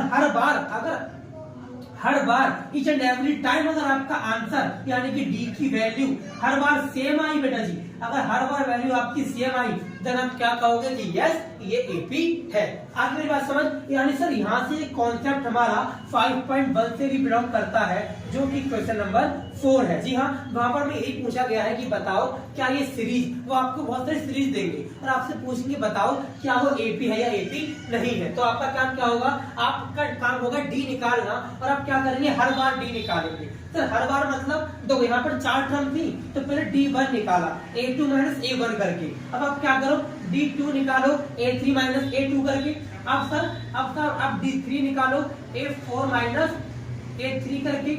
इस तरीके से आपने सभी टर्म का यूज कर लिया, 2 का कर लिया, 1 का, 3 का कर लिया, 2 का, 4 कर लिया, 3 का। अगर आप सारी टर्म आपने यूज कर ली, दैट मींस यस आपके हर बार D1 की वैल्यू, D2 की वैल्यू, D3 की वैल्यू हर बार सेम आएगी। अगर ऐसा हो रहा है, हर बार वैल्यू सेम आ रही है, देन हम क्या कहेंगे कि यस ये एपी बनाती है। मतलब ये श्रृंखला, ये एपी की सीरीज है, जो लाइन है, जो लिस्ट ऑफ नंबर है, यस ये एपी बनाते हैं। तो बात करेंगे आपकी बुक के अंदर के कॉन्सेप्ट की बेटा। वहां पर 5.1 में आपसे क्या पूछा गया, क्वेश्चन नंबर 1 आपको दी गई वर्ड प्रॉब्लम। क्या दी गई बेटा, वर्ड प्रॉब्लम, जहाँ पे खाली ये बताना है आपको, उस लाइनों को पढ़कर आपको ये पता लगाना है कि पहले चीज क्या थी, बाद में कितनी हुई। जैसे मैंने 10,000 रुपया बैंक में जमा किया, अब 10,000 रुपए में तो इंटरेस्ट मिला मान लो 10%, तो 10,000 रुपया मैंने बैंक में जमा किया और ब्याज मिला 10%, इसका 10% कितना होता है जी, 1,000 होता है। यानी सर पहले 10 था, अगले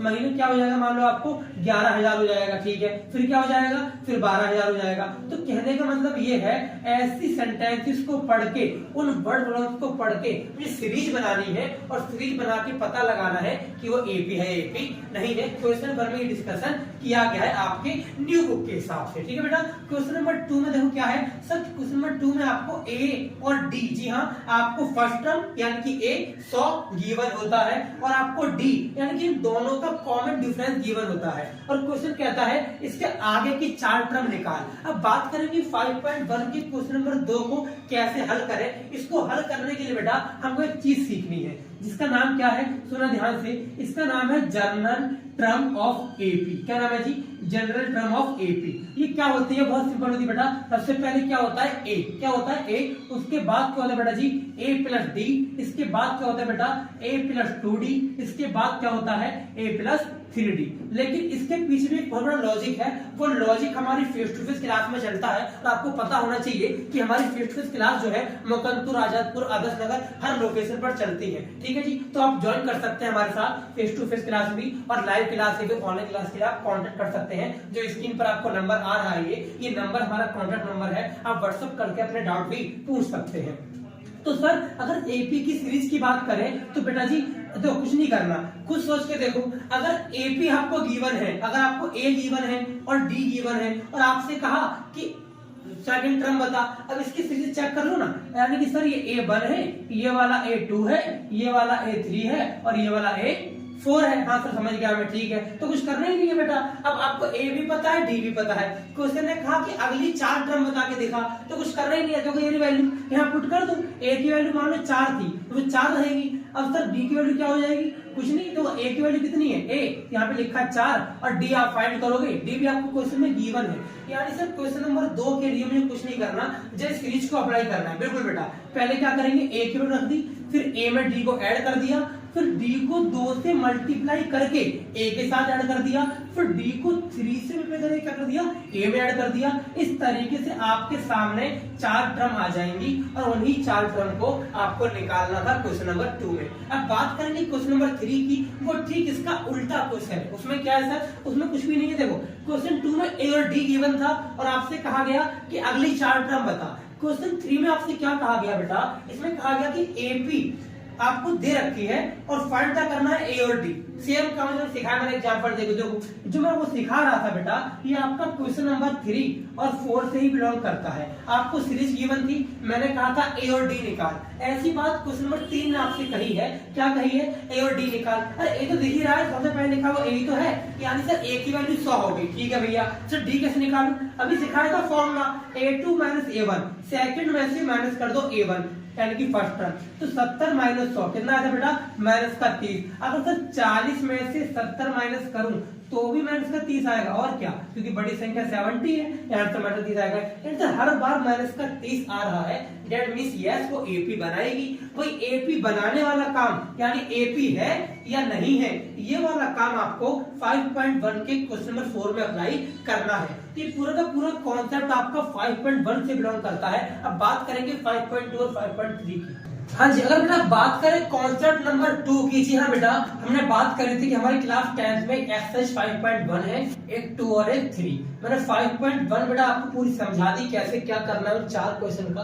और 5.2 की अगर बात करूं बेटा, तो प्लीज 5.2 के जो क्वेश्चन है जो सीबीएसई में एक बार नहीं बहुत बार पूछेगा ये बेटा, तो प्लीज इसको आप क्या करना है, सबसे पहले तो क्वेश्चन नंबर 10 और 20 को करके ही जाना है एग्जाम पॉइंट ऑफ व्यू के लिए। जी हाँ, क्वेश्चन नंबर 10 से लेके 20 तक ये क्वेश्चन ऐसे हैं जो अभी तक 4 से 5 सालों में हर बार क्वेश्चन यहाँ से रिपीट हुआ है। एक फेमस क्वेश्चन है रामकली वाला, जी हाँ रामकली, क्वेश्चन नंबर 20 के आसपास, और एक सुब्बा राव करके है क्वेश्चन 19 के आसपास। ठीक है, ये जो क्वेश्चन है एग्जाम में आते ही आते हैं। फिर हम बात करते हैं कि 5.2 में पढ़ना क्या होता है, करना क्या होता है। मैंने को बता दिया आपको कि जो खतरनाक क्वेश्चन है, खतरनाक तो नहीं है लेकिन फिर भी एग्जाम में पूछे बहुत जाते हैं, इसी है चैप्टर में, डोंट वरी। तो सर 5.2 की बात करें बेटा, तो यहाँ पर हमें नॉर्मली एएन के बारे में सीखना है। अब सर एएन क्या होता है, तो सर एएन का नाम क्या होता है, जनरल टर्म ऑफ एपी। जी हाँ, अगर आपसे कोई पूछ ले 1 मार्क्स में एमसीक्यू आ जाए कि जनरल टर्म ऑफ एपी का मतलब क्या है, आपका आंसर क्या होगा, एएन। एक और बात बेटा, अगर आपसे कोई ये पूछ ले कि बताओ लास्ट टर्म का मतलब क्या है, तो भी आपका आंसर क्या होगा, एएन ही होगा। लेकिन इसको कभी कभी एल के नाम से भी जानते हैं। अब ये एल क्या होता है, तो सीरीज में देख के कैसे पता लगाऊंगा कौन सा एल है कौन सा एएन है। अरे सर एल एल एक ही बात है, आपको खाली इतना याद रखना है कि एएन और एएल एक ही, सॉरी एन और एल एक ही बात है। लेकिन एन का फॉर्मूला क्या है, n equal to a plus n minus 1 d. यानी सिर्फ फॉर्मूले को अप्लाई करके काम हो जाएगा, बिल्कुल हो जाएगा। देखो असल में होगा क्या, जो आपकी बुक की स्टार्टिंग के क्वेश्चन है 1 से लेके 10 तक, ये क्वेश्चन क्या कहते हैं, एक क्वेश्चन खाली इतना चाहते हैं कि हमारा बच्चा ना इस फॉर्मूले को अप्लाई करना सीख जाए। मतलब देखो ध्यान से, इसमें कितने वेरिएबल है, सर एक वेरिएबल है एन वाला, ठीक है सर, दूसरा है ए वाला, सर तीसरा है एन वाला, और चौथा है डी वाला। वो कुछ नहीं करेगा आपके साथ, सर 1 2 3 4 इसमें से कोई भी 3 मिस कर देगा, चौथा निकालने को बोलेगा, कभी ए दे देगा, कभी एन दे देगा, कभी डी दे देगा, बोलेगा ए एन निकाल। बहुत सिंपल से स्कूटी तो करना है, अभी निकालना नहीं सिखाऊंगा, टेंशन मत लो बेटा, सारा कुछ सिखाऊंगा। लेकिन देखो मेरे एग्जाम्पल को देखो बेटा ध्यान से, जो एग्जाम्पल है यहाँ पे आपने भी समझाया सर कि जो आगे लिखा है, जो सबसे पहले नंबर पे लिखा है बेटा, इसे हमने ए का नाम दिया। सर A1 बोलो या ए बोलो, बात एक ही है, बिल्कुल बात एक ही है। तो ये हो गया 100, ठीक है सर, समझ गया। सर जो सेकंड नंबर लिखा है वो क्या है, वो बेटा 70 है, सर समझ गया। सर आपने भी समझा दिया वही है क्या, हाँ बेटा बिल्कुल वही है। लेकिन यहाँ पर समझना काम की बात, इस फॉर्मूले के हिसाब से A2 काम का नहीं है, केवल यही काम का है, ठीक है सर, ओनली यही काम का है। एक बात समझ में आ गई। सर दूसरी बेटा ये कि यहाँ पर A2 काम का तो है, लेकिन A1 A2 हेल्प करेंगे क्या निकालने बेटा, D निकालने में। अब सर D का फॉर्मूला क्या, फॉर्मूला कुछ होता नहीं असल में, लेकिन हाँ सेकंड में से तो फर्स्ट को माइनस कर दे तो D आ जाता है। इसीलिए लोगों ने बना दिए फॉर्मूले क्या, A2 माइनस A1। A2 मतलब सेकंड टर्म और ये मतलब फर्स्ट टर्म। मैं सर अगेन भाई हम करने वाले हो 70 माइनस 100, तो आपका आंसर पहले भी यही आया था और अभी भी यही आएगा। अच्छा सर ये बताना चाहते हो कि आप कि -30 जो आया वो D है और जो A आया वो क्या था, वो A तो 100 था ही था। ठीक है सर, अब सर करना क्या है, जस्ट अप्लाई करना है आपको, यहाँ पर वैल्यू पुट करनी है। ठीक है जी, तो आपको कोई वैल्यू गिवन दे देगी, आपको आंसर निकालना पड़ेगा। तो याद हमें ये रखना है कि n का मतलब है लास्ट में जो आएगी वो, यानी कि इस वाले क्वेश्चन के हिसाब से ये A1 है, ये A2 है, A3 है, ये वाला A4 है, तो सबसे लास्ट में लिखा है। भगवान जाने कि इसके बीच में कितनी टर्म्स है, हमको नहीं पता कितनी टर्म्स है, लेकिन हाँ जो ये हमें ये पता है जो सबसे लास्ट में लिखा है सर, ये क्या है, ये AN है, ये क्या है, ये लास्ट टर्म है, सबसे लास्ट में लिखी है, इसीलिए इसको दो नाम दिए गए, या तो AN बोला या फिर L बोला। ठीक है जी, ये बात हमें याद रखनी है। ठीक है सर, तो कहने के बाद सब ये फॉर्मूले को अप्लाई करना सीखने के बाद काम हो जाएगा। हाँ काम तो हो जाएगा, लेकिन हाँ एक काम की बात है बेटा, इस चैप्टर नंबर 5 क्लास 10 में पहली बार तो आया, लेकिन हाँ इस क्लास 10 का जो चैप्टर नंबर 5 है इसको समझने के लिए हमें सर चैप्टर नंबर 1 से लेके 4 तक जो क्लास 10 के हैं वो अच्छे से आने चाहिए। और आपको पता होना चाहिए हमने इस वाले चैनल पर आपके लिए चैप्टर 1, 2, 3 पर ऑलरेडी अपलोड कर दिए हैं, तो पहले वो देखना, उसके बाद समझ में आएगा। सर ऐसा क्यों कह रहे हो पहले वो देखना, ऐसा इसलिए कर रहा हूं बेटा क्योंकि यहाँ पे हर एक सवाल में, जी हाँ बेटा, जो 5.3 और 5.3 पढ़ने वाले हैं, यहाँ पे हर एक सम में क्या दिखने वाला है सर, यहाँ पे वही जो हमने, याद है आपको कुछ दिनों पहले हमने आपके लिए चैप्टर नंबर 3 की वीडियो अपलोड की थी, वहां पर हमने सीखा था एलिमिनेशन मेथड। जी हाँ, चैप्टर 3 का एलिमिनेशन मेथड आज वहां पर इस वाले चैप्टर के अंदर, इस वाले एक्सरसाइज के अंदर उसका यूज होगा, क्योंकि वहां पर हमें वैल्यू निकालनी पड़ेगी। तो इनके यूज होने की वजह से याद करो, वहां पे दो वेरिएबल थे ना, एक्स और वाई, यहाँ भी सर दो वेरिएबल है, एक का नाम रख दिया ए और एक का नाम रख दिया डी। इन दो वेरिएबल को, यानी कि ए मतलब फर्स्ट टर्म और डी मतलब कॉमन डिफरेंस, इनको निकालने के लिए हमको क्या करना पड़ेगा जी, हमें सर एलिमिनेशन मतलब कि विलोपन विधि का पता होना चाहिए कि किस तरीके से विलोपन विधि को हल करके हमने दो वेरिएबल फाइंड किए थे। मैं इसीलिए कहना चाहता हूं कि पुराना कॉन्सेप्ट आपको याद करना पड़ेगा, रिवाइज करना पड़ेगा, और हाँ आपका बेसिक कमजोर ना हो। मतलब जो चैप्टर 1 था याद है आपको, रियल नंबर, वह हमने पढ़ा था कि प्राइम नंबर क्या होता है, कंपोजिट क्या होता है, वहां पे कुछ बातें ऐसी करेगा, क्या बोलेगा आपसे, कहेगा बताओ जो फर्स्ट 7 से, यानी कि ऐसे नंबर बताओ जो 7 से डिविजिबल हो, ऐसे कितने नंबर हैं जो 7 से भाग हो जाए पूरे पूरे, लेकिन आपको केवल 1 से लेके 100 तक के बीच में बताना है। तो आपको वो ऐसी बातें करेगा, तो आपको पता होना चाहिए ना कि प्राइम नंबर क्या होता है। अगर मान लो उसने कह दिया कि बता ऐसे कितने प्राइम नंबर हैं जो 100 से भाग हो जाए या 2 से भाग हो जाए, तो भैया दिक्कत आ जाएगी। हालांकि प्राइम नंबर किसी भाग नहीं होता है, लेकिन फिर भी अगर आपको इवन का कॉन्सेप्ट देगा ही देगा, ओड का कॉन्सेप्ट देगा ही देगा, यानी इवन ओड का कॉन्सेप्ट क्लियर होना चाहिए। ये सारी बातें आपको आनी चाहिए कि मल्टीपल का मतलब क्या है, फैक्टर का मतलब क्या है, डिवीजन का मतलब क्या है, प्राइम फैक्टर क्या होता है, उन सभी वर्ड्स के यहाँ पे होने वाला है। इसी वर्ड से कहा कि 10 से लेके 20 तक अच्छे से करना, वो कर लोगे तो समझो 5.2 में से यही से एक क्वेश्चन छप जाएगा। ठीक है बेटा, तो जस्ट आपको अप्लाई करना है, मैं अप्लाई करके दिखाता भी हूँ आपको। तो an की जगह हमने पुट कर दिया मान लो 200, ये मुझे गिवन था। सर आपने a की जगह पुट कर दिया मान लो 100।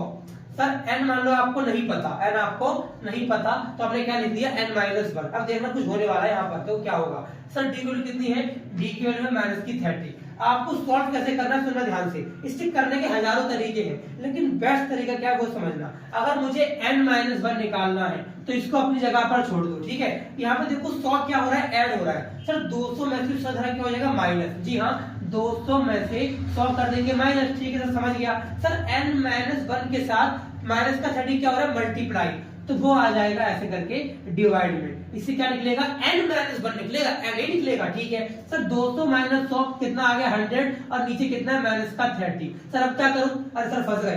क्यों फंस गए, क्योंकि सर यहाँ पे डेसिमल में आंसर जाएगा ऐसा लग रहा है। देखो इससे कट गया, कितना आया, माइनस का 10/3, लेकिन हमें तो खाली n चाहिए था, n यहाँ पर माइनस का 1 है, यहाँ पे क्या हो जाएगा, प्लस का 1 हो जाएगा। और सर यहाँ से n की वैल्यू कितनी आ जाएगी, 3 3 को डिवाइड कर देंगे क्या आएगा माइनस का 10, यहाँ मैं एलसीएम दे रहा हूँ बेटा, ठीक है। 3 को डिवाइड करेंगे 1 से 3 आएगा, 3 1 जा 3। सर आंसर आ गया माइनस का 7/3, n की वैल्यू आ गई। सर जब भी आपकी जिंदगी में ऐसी वैल्यू दिखे n की, फ्रैक्शन में दिखे या डेसिमल में दिखे, तो समझ जाना कि ऐसा वाला n पॉसिबल ही नहीं है। ऐसा क्वेश्चन भी आपको 5.2 में देखने को मिलेगा, जहां पर ये बोला है क्या बताओ क्या इसका जो n है वो 200 हो सकता है, ऐसा क्वेश्चन है। अब देखो, अब मैंने इसका n निकालने की कोशिश करी, लेकिन n मतलब क्या, इसके बीच में कितने नंबर आएंगे। अब इसके बीच के नंबर होंगे कितने होंगे, या 2 होंगे, 4 होंगे, 10 होंगे, 50 होंगे, 100 होंगे। ये क्या होता है 7/3, वही माइनस का, यानी सर n पॉसिबल ही नहीं है। और काम की बात ये कि n कभी भी नेगेटिव हो ही नहीं सकता, सिंपल सी बात है। यहाँ से लेके यहाँ तक के बीच में नंबर मैच कर सकते, नंबर प्लस के होंगे ना, यानी कि इसके लेके जैसे मान लो मैं आपसे कहूँ कि इस वाली सीरीज के अंदर 100 से लेके 10 के बीच में कितने नंबर है, आप पाओगे 2, 70, 40, ठीक है। इसी तरह से यहाँ से लेके यहाँ तक के बीच में कितने नंबर है, उसे निकालने के लिए हमने क्या किया सर, उसको निकालने के लिए आपने कुछ नहीं किया, जस्ट फॉर्मूला अप्लाई कर दिया। फॉर्मूला अप्लाई करते ही आपका n ना अजीबोगरीब आ गया, बड़ा अजीब सा आ गया। इसका मतलब इस क्वेश्चन का n पॉसिबल, n निकालना ही पॉसिबल नहीं है। तो ये था आपका पूरा 5.2। मैं फिर से रिपीट करूंगा बेटा, पहले चैप्टर 3 की हमारी ये वाली वीडियो देख के आए, उसके जस्ट बाद आप चैप्टर 5 की वीडियो देखना। और हाँ, क्वेश्चन नंबर 10 से लेके 20 तक बहुत अच्छे से पढ़ना बेटा, क्योंकि यहाँ से एग्जाम में क्वेश्चन जरूर आता ही आता है। अब बात करेंगे लास्ट कॉन्सेप्ट की 5.3 की। हाँ जी, तो ना बात करते हैं कॉन्सेप्ट 3 की। जी हाँ, कॉन्सेप्ट 3 मेरा बिलोंग करेगा आपकी एक्सरसाइज 5.3 से। अभी तक मैं आपको 5.1, 5.2 बता चुका हूँ, वीडियो को लास्ट तक देखना ताकि आप पूरा कॉन्सेप्ट समझ सके चैप्टर में है क्या। सर जो कॉन्सेप्ट 3 हमारा नाम क्या है इसका, sum of first N term. Sir first of N term बोले तो बेटा एन मतलब any number, 50 term, 100 term, 90 term, ऐसे करके वो वर्ड यूज करेगा। लेकिन हाँ, इसका मतलब होता है Sn। क्या होता है बेटा Sn, और S का मतलब है सम और n का मतलब है नंबर, यानी कि सम ऑफ नंबर ऑफ टर्म्स, ऐसा वर्ड कहा जाता है। और देखो ध्यान से, हमें फॉर्मूला क्या दिया गया, फॉर्मूला बताया गया Sn जो होता है ना, वो n को 2 से डिवाइड कर दो और उसमें ऐड कर दो क्या सर a प्लस l, मतलब a को l के साथ ऐड किया और n/2 से क्या कर दिया बेटा जी, मल्टीप्लाई कर दिया। अब सर l क्या है, अभी समझाया था मैंने कि l और an एक ही बात है। सर मतलब एक फॉर्मूला ये है और एक फॉर्मूला ये, हाँ बेटा दोनों का मतलब सेम है। देखो ध्यान से, मैंने कुछ नहीं करा, एल ये क्या लिख दिया, एल की जगह मैंने an लिख दिया। सर एक फॉर्मूला मैं और लिखूंगा, क्यों, क्योंकि आपको पता होना चाहिए, अभी जब हमने पढ़ा था कि an का फॉर्मूला क्या पढ़ा था, a plus n minus 1b। अगर मैं an की वैल्यू यहाँ पुट कर दूं तो क्या a को थोड़ी बन जाएगा, हाँ सर बन जाएगा। तो सर ले दे के चीजें तो वही है, लेकिन कहीं ना कहीं वो घुमा फिरा के बात कर रहा है। सर मैंने देखो a की जगह a ही लिखा, लेकिन मैं an की जगह क्या लिखने वाला हूँ, a plus n minus 1d। Yes sir समझ गया। सर अब क्या करें, अब कुछ करना ही नहीं है, खत्म। सर एक और फॉर्मूला ड्राइव हो गया, एक a और एक a, एक a और एक a, कितनी बार a बेटा, 2 times a plus n minus 1 then d। यानी सर आप ये कहना चाहते हो Sn का एक फॉर्मूला ये है और Sn का एक फॉर्मूला ये। जी हाँ बेटा, मैं यही कहना चाहता हूँ कि ले दे के हमारे पास मान सकते हो आप कि हमारे पास 2 फॉर्मूले हैं और एक फॉर्मूला कैसा है an वाला, ठीक है सर। सर क्या an का फॉर्मूला 5.3 में यूज होगा, हाँ बिल्कुल हो सकता है। कैसे सर, मैं पहचानूंगा कैसे क्वेश्चन Sn का या फिर an का है, बहुत ही अच्छा क्वेश्चन है। Good question. You are a good question. देखो डाउट ना बच्चों को बहुत आते हैं यहाँ पर, देखो समझने की कोशिश करना।